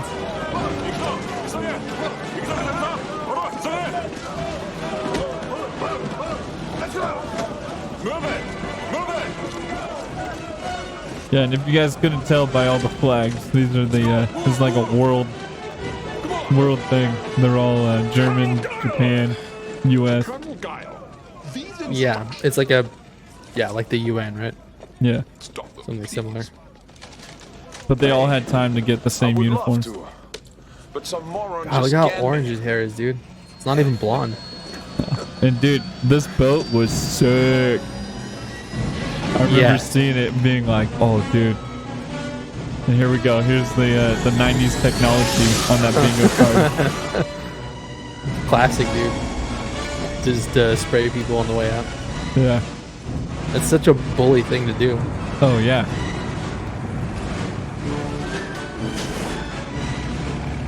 I think this scene has a bit of the 90s tech in it. It may not. Like inside the submarine or inside the boat. But of course, you know, the boat fully, you can't see out of the windshield, so he has a little 90s screen. And yeah, like the double dragon one. So fucking good. Yeah, that was awesome, dude. Reminded me of that Thunder in Paradise boat that Hogan had in his show. Exactly. A battle chaser. Take that, nerd. That's another trope, dude. It was always the nerd lawyer or tax guy or right. Yes. Yeah. Yes. He was not. Those people were not portrayed as being cool in any way. No, not at all. No. And, so fucking funny, dude. Oh God, that scene, speech didn't inspire any confidence in me at all. And they were so hype about it. Yeah. Half the time you're just like, dude, what? What are you saying? What? Did you catch that? The line about kicking that son of a bitch Bison's ass so hard. So hard. Yeah. So fucking good, dude. Classic. Yeah, it's just like the way that he says certain phrases and certain words. Like it's just really, really funny. Yeah, so good. So now, this is when we see, because we go back to Bison's little, private room, and we see that this is where Chun-Li's in her, in that red outfit that you were showing. She's in Bison's room, and as he's slipping into something more comfortable behind the little changing thing, he changes into that fucking red and gold robe. And he's got like the velvet robe. That's one picture I wish I had, because what a fucking outfit, dude. He keeps his hat on. Dude, he changed the hat for a different color to match the robe, but he still had the military hat on the whole fucking time. Of course. But he looked like Hugh Hefner, but like if he was a Nazi or something. Yeah, dude, that is the perfect description. Oh God. Oh man. Please let me find this. That is the perfect description, dude. Oh, here we go, baby. You found it? Oh, yeah. Wonderful. Dude, look at that thing. Fucking robe, man. And that painting, dude. And by the way, dude, casting with Ming-Na Wen as Chun-Li. Dude, on point. Yeah, no, for sure. Yeah, that was perfect. But yeah, that robe, and he took maybe 30 seconds to change. He was behind one of those fold out accordion shades, and changed his hat so it was a little bit more burgundy, a little bit less bright red. How are you gonna wear an outfit like that and then have that fucking fruity ass drink in your hand at the same time? You know what I mean? Like you can't. And man, this is back then. So this is, if you were doing that, you were kind of a little bit more flamboyant, a little bit less serious. You were the Ric Flair. You were you were wild. So he's trying to be serious. He's trying to be, he kills people, but he loves a good fruity drink with the little straw. Yeah, you guys can see it. But he's got his little Bison logo. He had those straws made, dude. Can you imagine the art director, his like on staff artist is like, do you like these straws or do you want to go this other route? And Bison's like, those are good. Those are good, dude. Yeah. Like, I want that one. That one looks more masculine. Yeah. Or order 1,000. Yeah. Yeah, I need my strawberry daiquiri to have a little more testosterone. So let's go with the harder edges on the straw. So fucking good. Yeah, definitely a Mai Tai. Dude, like speaking of fucking, I think like they were trying to show us something to, about the character that he's playing, like how narcissistic he is and how full of himself. Because he's like you said, he's got the painting in the background of him being on the bull. There was another painting in a different shot which shows him. It was like almost like a Picasso style painting. Yeah, it was like an abstract like clown, but it was Bison. Yeah. You know which one I'm talking about? Yeah, it looks straight out of the that Joker scene in the 1986 Batman where Joker's painting the mustaches. It looked like that, but it was Bison. Yeah. So he's got funny, dude. multiple paintings of himself in his own room, and the velvet robe and the fruity drink and all that stuff. So that was awesome, man. So fucking funny, dude. He actually, it was just cracking me up too, because he pulled a Quagmire from Family Guy and uses a remote to like turn his spot into a fucking secret bachelor pad, and the mood lights come on and fucking music starts playing and everything. And I was like, damn, dude, he was for being a dictator. He's got it. He's got the stuff, the secret sauce. He's got everything figured out. He was definitely the original streamer boy, because we saw him FaceTime. And then now we see that he has his RGB LEDs like hooked up and ready with the mood lighting and mood music. So, this guy would have been here on Twitch, dude. Hell yeah, dude. Talking about world domination. Through Twitch. So, Friendly's had enough of his bullshit. He's been talking for too long, and she got out of the restraints, and she did like a fucking flying kick to him, and it was like almost like she catapulted out of fucking cannon and just bam, just like kicked him right in the face. Momentum, dude. 0 to 100 momentum. 0 to 100 real quick. And she was kicking his ass too, and she was gonna get him, and then Honda and them, they break in the room, and it distracts him, and they ruin it distracts her, and then Bison was able to escape in his little safe room. And then he turns on some gas, and then I think they was sleeping gas, because they passed out immediately. Yeah, dude. So, real quick, because we skipped over it. What an awkward scene. So just to paint the picture for you guys, they had Balrog and E Honda.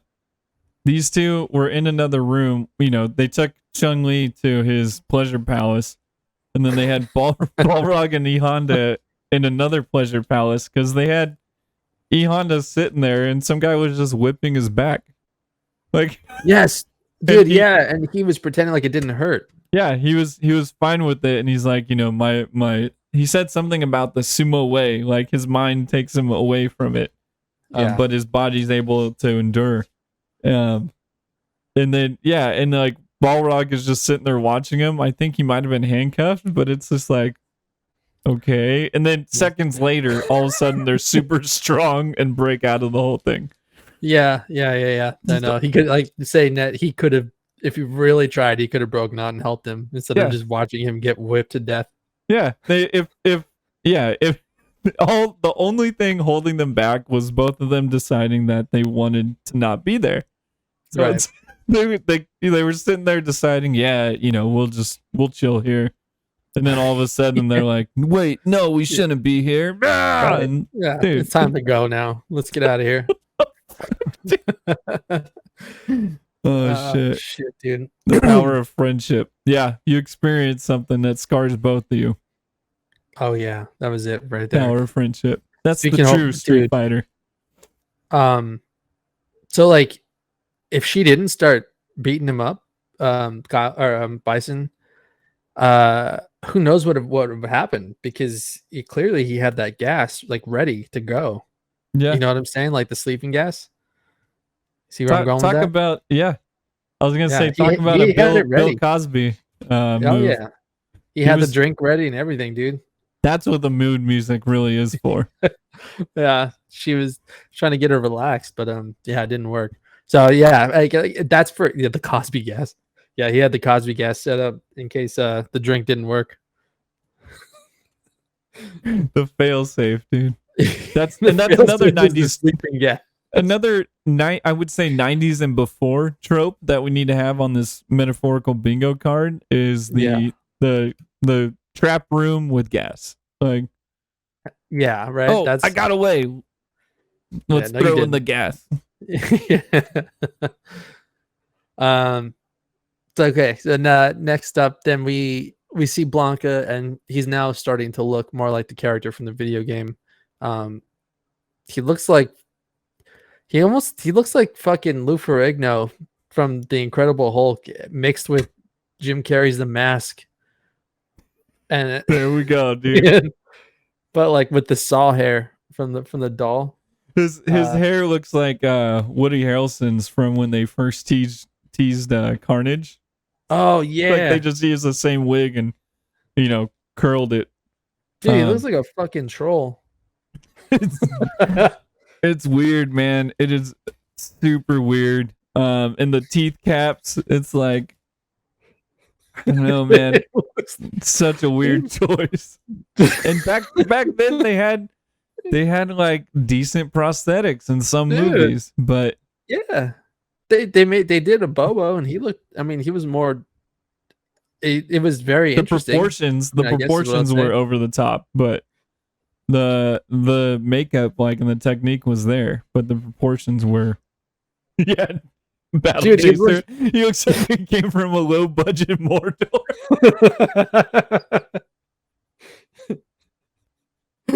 Dude, he's like the third tier extra in that big ass battle where they had hella trolls and shit. Yeah, dude. He's like the guy in the back that you never see any bigger than this. He looks like if Lou Ferrigno's Hulk got cancer. He's like, or has been like smoking cigars for like 50 years. Dude, if Lou Ferrigno's cancer, or no, if Lou Ferrigno's fucking character, I thought you were gonna say if he got canceled and then somebody found Lou Ferrigno a week later still in the Hulk makeup, trying to make ends meet. Trying to make ends meet on the side of the road as an attraction. I'm still the Hulk. I'm still the Hulk. Meth Hulk. But dude, yeah, I got the scene with the final transformation and bust out. That's at the part where we're at right now, right? We are almost there. Okay. Almost there. There's a little bit more. So, now that we see that Blanca's like this, I think the doctor finally, he feels bad for what's going on. And so he puts a wrench in the whole thing, and we see that he's actually like not all bad, and starts playing peaceful clips and, good things about humanity instead of all the fucked up stuff. Mm-hmm. And so it's like they showed like it almost looked like a health bar, from like a video game, but like, so 50% of it was, the bad stuff. And then they wanted to reprogram the other 50% with good things. So that way it didn't completely fuck them up. The little detail is the bad was 49%. Yes. So he was going to be 1% more good. So I know. Like, all those people that loved playing Blanca weren't suddenly going to be like, oh shit, he's evil. Yes, exactly. So, so then we see, we're like, okay, so maybe he's not going to be all bad then, and hopefully it's good. They bring all of the good guys into the lair, like the main underground lair place. They're all restrained, and then I thought that was like weird because they were all just kind of standing on this railing, like all next to each other, and they're all chained up, but it wasn't very clear like what they were there to see or do or anything. Or I don't know if people like, they were just kind of all hanging out in the same place. Yeah, I'm not sure what they just collected the because they were what do you call it, hostages. So they just collect the hostages and put them in a pit that was above that had a sky view of the laboratory. So it's like and that the scene I have queued up, will give us the whole visual where it shows Dalsim, plugging in the good and the health bar and everything. So okay, we're very close. We'll set it up for you guys. We see Guile. He gets there on his crazy boat that doesn't get detected on radar because it's got it's like a mirror basically. It's matte black, dude. Yeah, like, yeah. But it was like shiny and reflective, and it almost looked like a mirror, so you couldn't see it. It was invisible, and so they shoot the radar to make it safe for like their other boats to come, and they take the radar out. But little do they know that Bison's got like this extra special sonar radar that finds them easily, and they start shooting at Guile, and he's like, I'm coming. He's like, I'm coming for you, or whatever. Whatever line he says. And then they go like directly into a minefield, in the water. And so Bison gets, and this was very cool because I never noticed this before, but this computer that Bison gets on to start like activating all the mines. If you looked at it, it's got a joystick from the arcade games, and the buttons. These are the same ones from the arcade games, just the plastic mash buttons, and they were different colors. Yeah, it was the arcade. Here we go. I couldn't find a picture of it yesterday when I was doing research, but let me see if I can zoom in here. And this is a good angle of it. But yeah, that Easter egg is so cool, dude. Yeah, such a cool decision. Yeah. And you can see the pit here where all the hostages were. Yeah, it's so fucked up. They just put all those hostages in like a pit and closed the door. Yeah, it's fucked up. But yeah, so yeah, this is the that has the map from the video game where you choose the menu, and then it's got the joystick and the mash buttons, dude. So good. Yeah, the tournament editions. Very so cool. Perfect. Very cool that they did that. So that was a nice little Easter egg in there. Yeah, that's another. Sure. These video game movies in the 90s, they always had some piece of the video game in there, which good call. Double Dragon, we saw the full arcade that he getting just knocked into. Yes, and they don't do shit like that anymore. Like the Mortal Kombat that came out last year, it's not like that anymore. They try and be totally different and have take itself way too seriously, and but like there's none of this fun campy shit in there like these movies had. Yeah, so funny.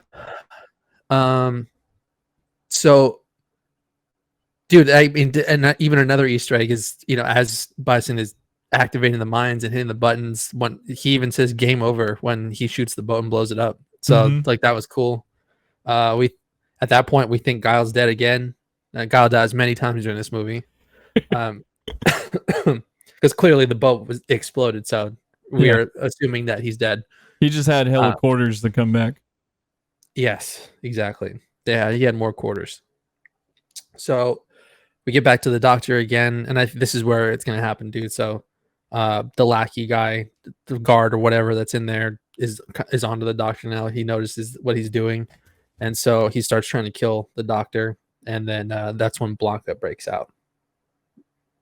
Yeah, here let me skip ahead a little bit because we got it's a whole 5-minute scene. So let me cut it down just a tiny bit. But I will start it out on, one of these hysterical moments where it shows the fucking anabolic plasma and DNA mutagens. This is the chemicals that they're pumping in to use caution, dude. Yeah, and of course, they're Blanca colors because somehow these things relate. But yeah, here's the machine. This is a Dalsim, and they do transform him into his comic, I keep on saying comic book, but into his video game character. Yeah. But I want to say right here is where he subject's muscle mass increased by 73%. Changes. Yeah, and you can see his chain. Yep. Is he reading a nudie magazine? He had the centerfold out, dude. Nice. He didn't even give a fuck. He was just right in the middle of it. Yep. He's working. Super weird to look at naked women like in a setting like that. Yep. So here he just switches to the good videos.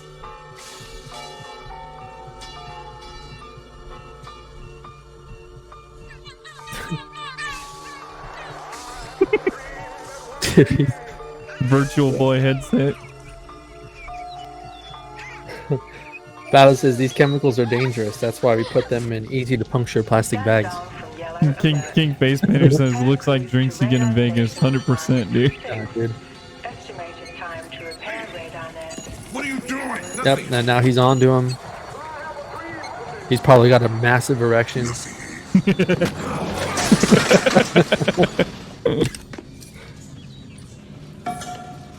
Security. This is I love how when he falls into it, it just electrocutes him. Yeah, you touch electrical panels and they blow up. Just FYI for anybody in a high machinery zone. Don't even touch the electrical panel. Don't even look at it, dude. Not me movies, dude. Yeah, the doctor's Dalsim before he transforms. Yeah, baby, here we go. The reveal. I know, dude. And it's so underwhelming that and that so explains Blanca's gauntlet. Somehow the metal sticks to him.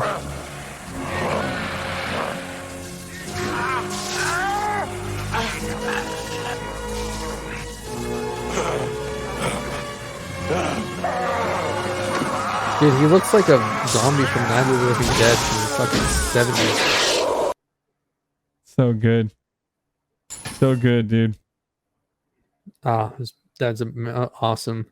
Cinematic masterpiece. It's fucking, masterful filmmaking. Somehow they didn't win any awards, which... No.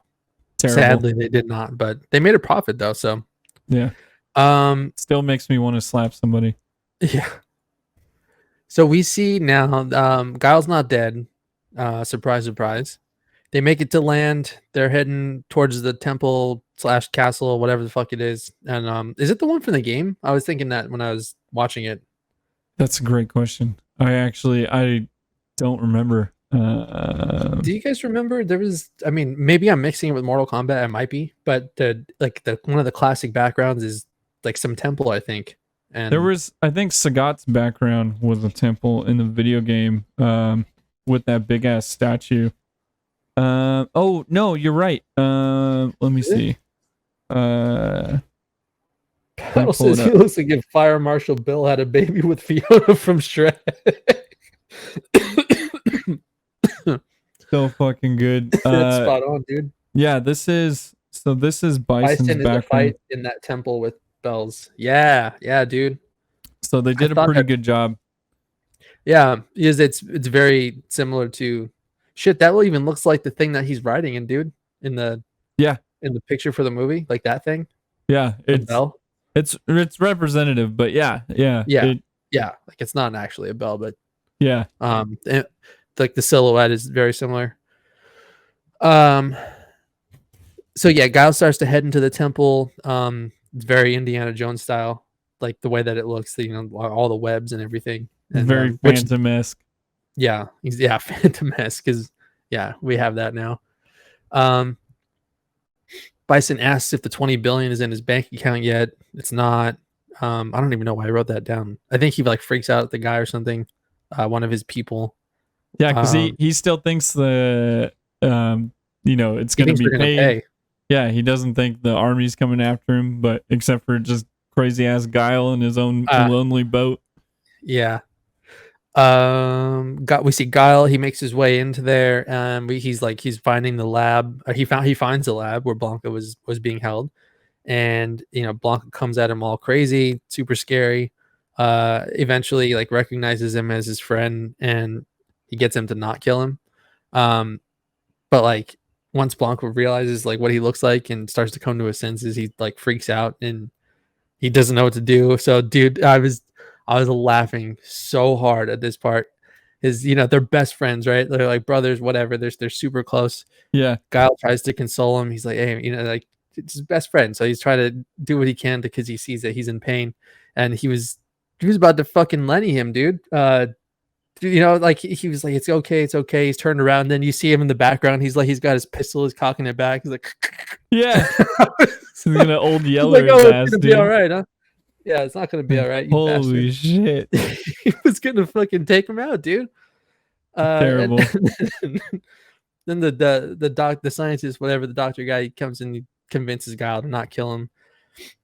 He tells Guile that Bison is expecting to see Blanca come out when they're gonna go have the reveal. And so, of course, Guile puts himself inside that little pod thing. So when that way, when it comes out, he can start kicking ass. And that's what he did, dude. As soon as it opened up, fucking dude. And that was another thing. And it's also part of the trailer that we saw. But Guile does a flying kick. Yeah. 0 to 100 again. As soon as the door opens, he just fucking shoots out of there like a cannon. And kicks Bison right in the chest. Yeah. It was this kick right here. And that's also when he cashes in on his Repo Man line, where he says, I don't know if he calls himself the Repo Man again, or if he says I'm the tax man and taxes are due or some shit. Yeah, I think that's what he says. Right? It's something like that, dude. Says, it's like the the taxes are due, or I'm the tax man and I'm here to collect or something like that. Yeah. There we go. It's so fucking funny, dude. Shit, man. So he flies really far, by the way, to connect with that kick. It's easily like 200, 300 feet. Because it's up from the pit, right? Yeah, dude. So he like flies up and out, and it looks so funny when you watch it in real time. It's like they filmed it backwards and then reversed the footage. They might have. Yeah, so because it doesn't look natural. But that shit is so funny, dude. So then, as soon as he connects on the kick, then all out fight breaks out, and they have the big gun fight, and some of the one-on-one matchups are starting to take place, which is cool. We see Honda and Zangief. They're the ones that are going to fight each other. Yep. And dude, it's cracking me up because they went for a really long time. They fought for a long time, and they were just trashing each other throughout all these different places and settings, and they didn't even get hurt though. They were just tussling with each other. It was a lot of grappling. It was Zangief, bear hug fighting, grappling. And then you got a few E Honda hands, but so it was basically they're touching each other's backs for like pretty much 10 minutes, dude. They were feeling each other out. Yeah. Literally. Bison obviously finds out that Blanca didn't get the correct programming. He flips out. The Godzilla scene. I'm getting there, dude. What is it? Oh, the troops, like the Allied troops, I guess, or whatever. They show up to the temple and they're raiding the place. So now that they all have backup, and I do see that, the Godzilla scene. Dude. So that was a nice Easter egg that they were playing the Godzilla music when Honda and Zangief were like grappling over that little Bisonopolis city. Yep. So it was like Godzilla versus Kong. I'm queuing that up right now too. Oh, you have that? Yeah. It was just a longer scene. But yeah, if we want to watch the quick clip of like just them like through, because everybody comes in and rushes the temple, and then they find this little like security room, and they turn on the security cam, and it's what do you know? It's E Honda and Zangief fighting over Bisonopolis.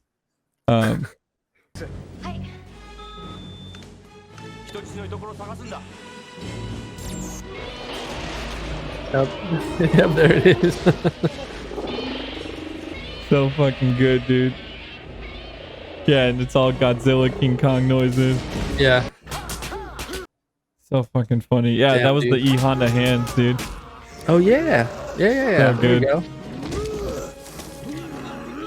And then a lot of grappling and feeling. They're just stop touching them.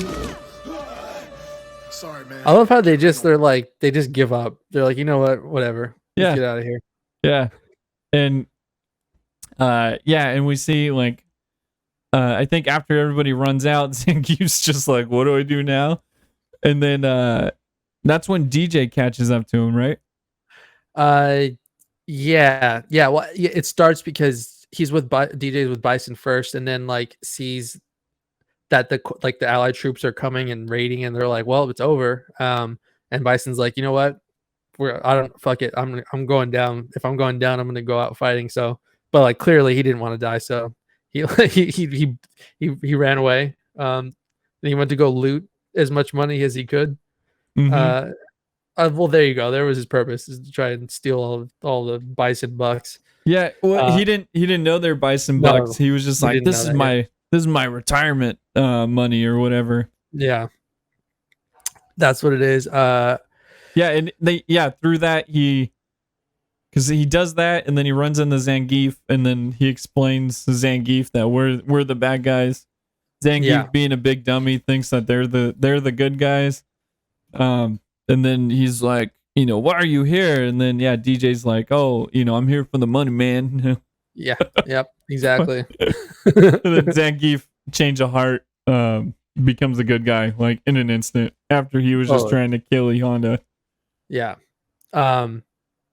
So we get, I guess, the main battle then. So Guile and Bison, they fight.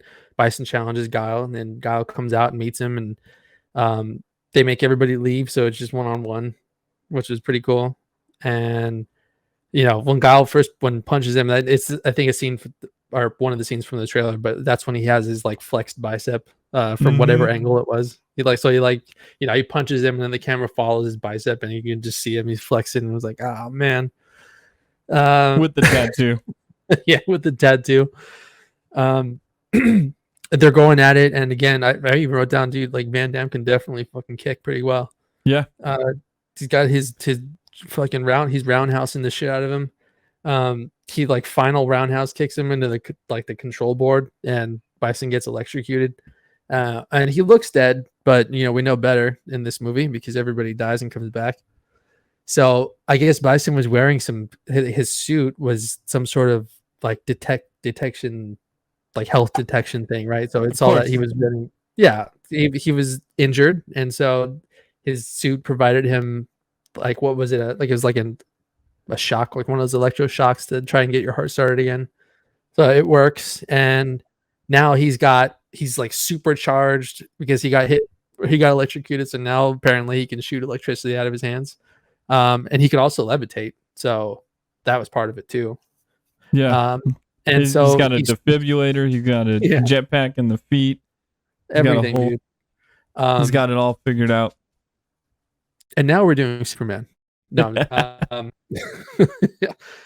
so when he when Audi's back to life, he's shooting electricity out of his hands, and he shocks Guile and puts him down.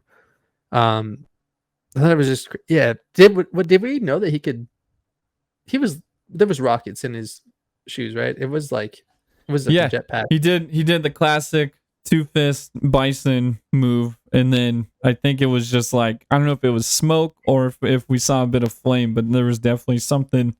I forget if it was his shoes or his backpack, but right. Yeah, he just flew into him, and it's like, dude, if Guile can fly without that shit, why do you need that shit? But it was very video game accurate. And the electricity out of his hands, that looked a lot like fucking Emperor Palpatine. It did, dude. It looked that just shit like was that. So good. The same thing. So Ryu I said he's walking around and he's gonna get ambushed by Vega and Sagat, and Ken sees it on a monitor because Ken, he was leaving. He didn't want to stay. They were leaving each other. So, but he sees it on a monitor that his friend's about to get fucked up. So he comes back and he saves him, and then they start to do their fight. So it's Ken versus Sagat and Ryu versus Vega. Ryu burns Vega's face and gets the upper hand and takes him out. Ken takes out Sagat. They both win. They both leave. And where was it? Oh, okay. So ending part. Bison comes in for the final Superman death blow with his his punch. Yeah. And as he's coming in for it, Guile finishes him off with the ultimate roundhouse kick of all roundhouse kicks, and he fucking kicks the shit out of him. Who's coming at him at full speed, by the way? Yeah. He's coming at him full speed. Roundhouse kicks him, and he flies back like 200 feet into the giant video wall. That was it the flash kick? Was it that? Did he do the bicycle kick, or was it the spinning one? I forget which one, but it was definitely one of his moves, like straight from the video game, dude. Oh, I'm not sure. Dude, I can't remember which one. Yeah, and in those individual fights too, they snuck in a Hadouken, dude. I completely missed it. I forgot about it, but I had to rewatch it. I was like, because they just throw a flash. It's like one of Ryu's like punches. He does a quick little and then like they just flash the screen, and it's like, oh, that was a Hadouken, bro. Like, I didn't even pick up on that. I missed that. I couldn't find the scene to bring it up, but yeah, you guys should all rewatch it. So good, dude. So many video game moves. Oh, dude, accurate. So he anyways, he gets roundhouse kicked into the video wall, the big video wall, gets electrocuted again, and so now he's really gone. That's what it looks like, and that's what happens. So now that he's dead, Guile goes looking for Blanca because the whole place is going to go down. The next part made me laugh is that Zang, is it Geef or Geif? I don't know. I always said Zangief, but I could be completely wrong. Yeah, I'm not sure. Well, anyways, he's holding like the doors open for everybody to escape as it's coming down. And he didn't know that Bison was a bad guy. And like that's why he was on his team. He just was so stupid that he didn't even know who he was fighting for. So that was perfect. Battle says Geef, yeah. And that was his redemption arc. That's how everybody forgets, because he held the door open for him. Yeah. That's all it takes. Exactly. If you feel like you're being an asshole, just hold the door open for somebody and they'll be like, oh, he's a good guy. Dude. Yeah, just hold it. Yeah, I mean, the building has to be coming down though. So, Guile finds Blanca. Blanca wants to stay behind and go down with the whole building. he knows nobody wants to look at him anymore, so he said, "Fuck it." He's gonna stay behind. But what was the scientist guy? Dalsim. At that point, he's fully transformed. Yeah, he has no hair. He's bald. Do you have the picture of that or no? Yeah, I pulled up a photo. He gets his full look. He still has the rings around. His hair's burned off now. But he still has the ring on his neck and the rings on his wrists, and he's still very caring. He's like, I'll watch over him. You go. It's like, okay. Right. Yeah. I'll watch over for the last 5 seconds of life you have left. Yeah, dude. Yeah, because he's totally singed too. Like, yeah, his whole body is just like dark and covered in like burn marks, and he's in this fucking collapsing building. It's like, okay, dude, they gave up on life, so they wanted to stay behind. You're not even the captain of the ship, but you're electing to stick with it, dude. Yeah, dude, exactly. So everybody makes it out. Except for Guile. We don't see Guile come out. The temple blows up, and so we think he's dead again. This is probably like the third time that it's assumed that Guile's dead. Yeah. All of the bad guys, they get taken prisoner. So good guys win. And it was cool when we see them all, because they're standing together and they're in their video game outfits. And like everybody's all dressed up, and then we see Guile come out of nowhere and he's alive. Nothing's wrong with him. He's fine. And then, of course, after all that, Chun-Li wants to have, a private interview with Guile. So he's going to end up taking the girl home. So many and part of that was like, I'll do the interview as long as you wear that dress. And I was like, come on. There you go. And when Guile first comes out, or maybe it was after that, is when the temple explodes, its final explosion. Mm-hmm. Yes. We get the classic everything, dude. Yep. Final shot of the movie. As the building is falling behind them, it's just they jump up and bam, Street Fighter. Look at Guile's pose, dude. Yeah. That's his classic hair comb. He was waiting for that, dude. Oh yeah, he was, dude. He got in shape just for that picture. Yeah, and anybody in chat, do we know who that guy is next to Ken? I couldn't find out who he was. But yeah, I was just like, okay, T-Hawk, we got Ryu, we got Chun-Li, like Zangief, Guile, Balrog. Somehow he has boxing gloves. Oh, wasn't there a fight? His individual fight was in like a fitness center, right? And then for some reason, dude, I don't know where he got the boxing gloves, but I don't even think he had them on, man. I want to say he didn't even have them on. I think he just has them on for the photo. Yeah, just for the picture. Fei Long, maybe he was in Turbo. Okay, so that's a possibility. And then Ken and E Honda. So good, dude. Cheesy, campy, but so fucking good. Perfect.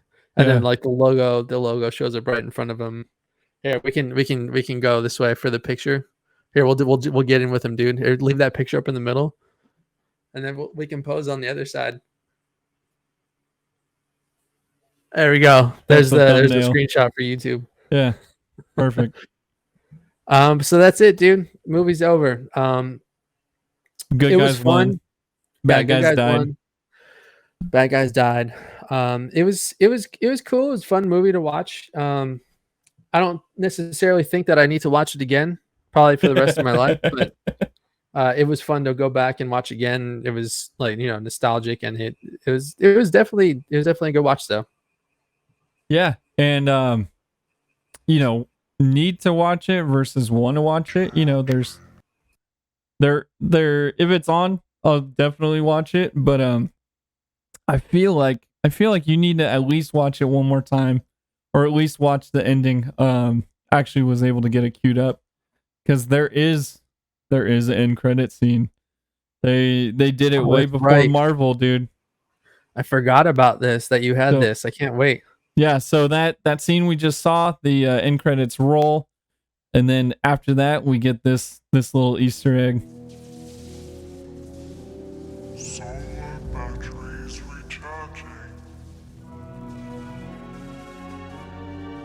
One solar battery online. The suit talking.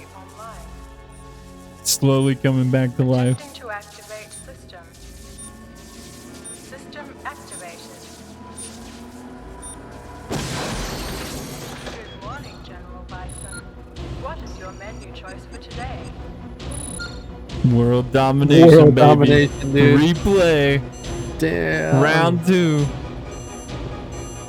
That's really cool. I didn't know that this was a thing, dude. Yeah. It's super quick. I don't think I saw it in theaters. But I remember, we back in high school and stuff, we watched this movie a few times. A lot of times purely for Guile's speech. But, one of those times we did see the end credit scene. So fucking good. Yeah, that was awesome. I'm glad that you queued that up, because I didn't even know that existed. Yeah. Yeah. What is it? You guys should watch this as a chaser when you have a minute. City Hunter Jackie Chan on YouTube. Oh man. Yeah, and let's write that down, dude. That was definitely the Super Shredder arm. Yes. You're expecting him to say turtles. Yeah, right. So fucking good. Yeah, and Battle Chaser says I'm gonna main Little Michael in Street Fighter 6. Dude, nice. He definitely should be in some fighting video game, especially the way he was acting. He was a little spicy earlier, so I had to run and grab him. He's here. Good. Yeah, he's good pissed. to see you, bud. Yeah, he's ready to go up that river and take that son of a bitch Bison, kick his ass son so of a bitch hard. Bison. That's amazing, dude. Yeah, I don't even know, man. I haven't seen Van Damme in anything. Oh, he was in the Expendables. Like I think he was in the first. I think he was the villain in the first one. I think you're right.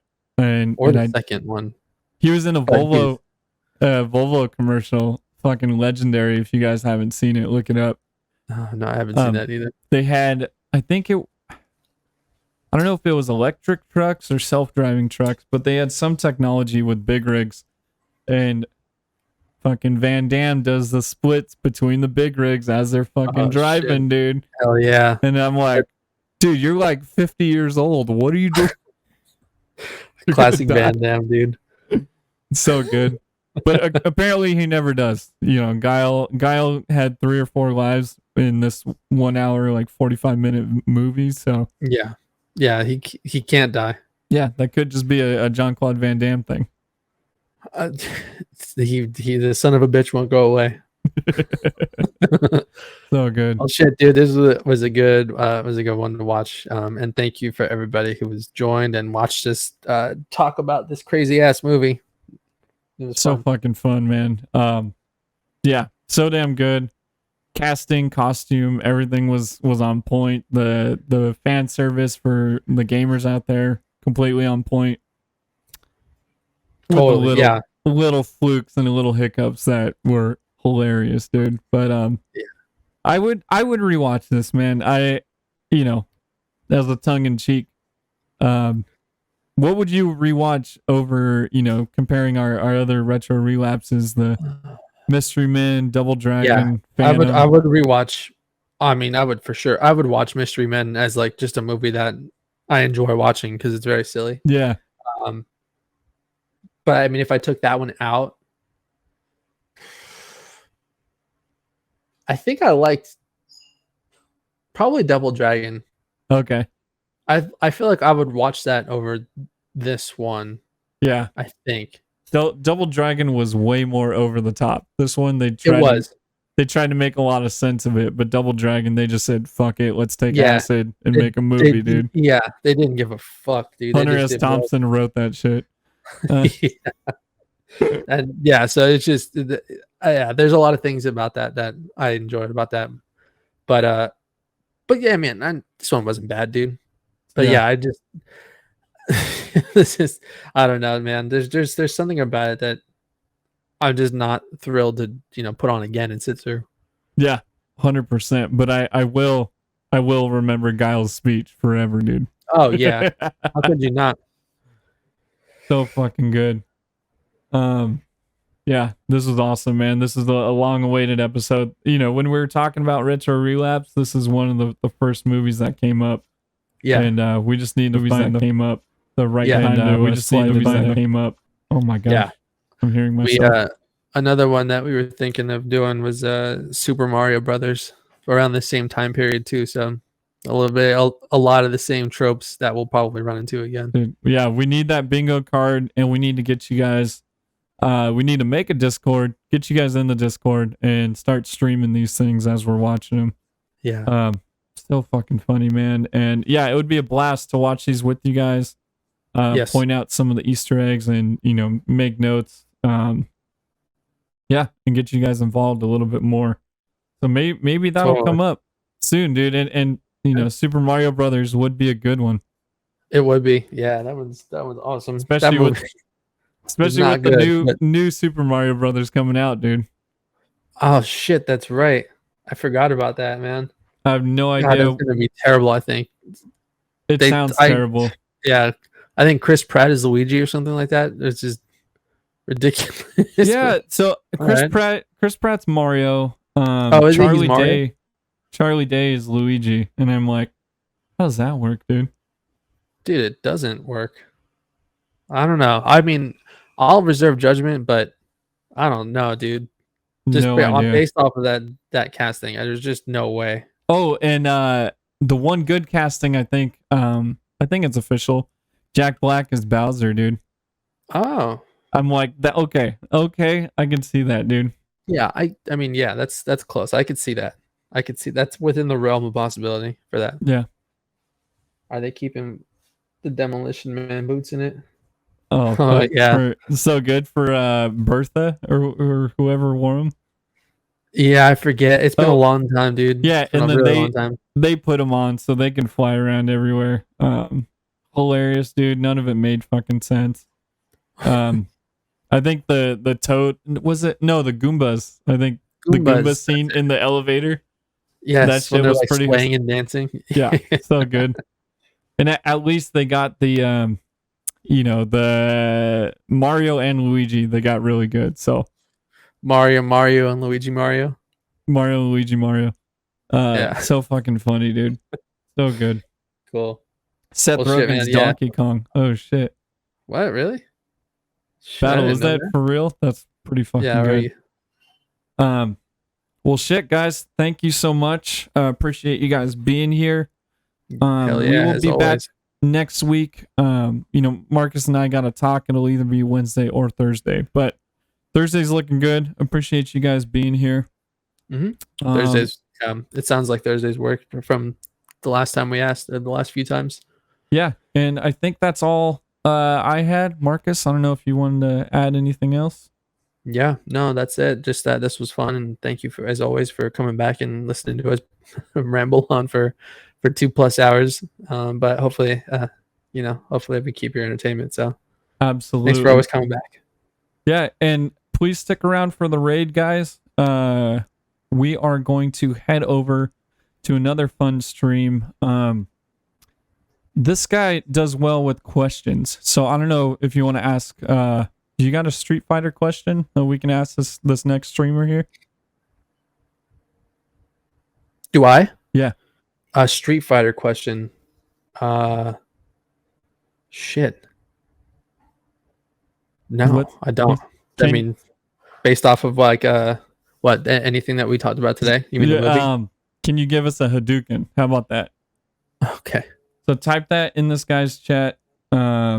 Let's see if I can do this one-handed with little Michael. dead weight over here. But we are heading to raid a fun streamer. His name's Moneyworms. He does a lot of call-in shows, and they are fucking hilarious. So very chill vibes. The dude does art as people call in, so always a great time. Please stick around for the raid so we look like a big group of cool guys. And we will see you guys next week. Awesome. See you guys. Later.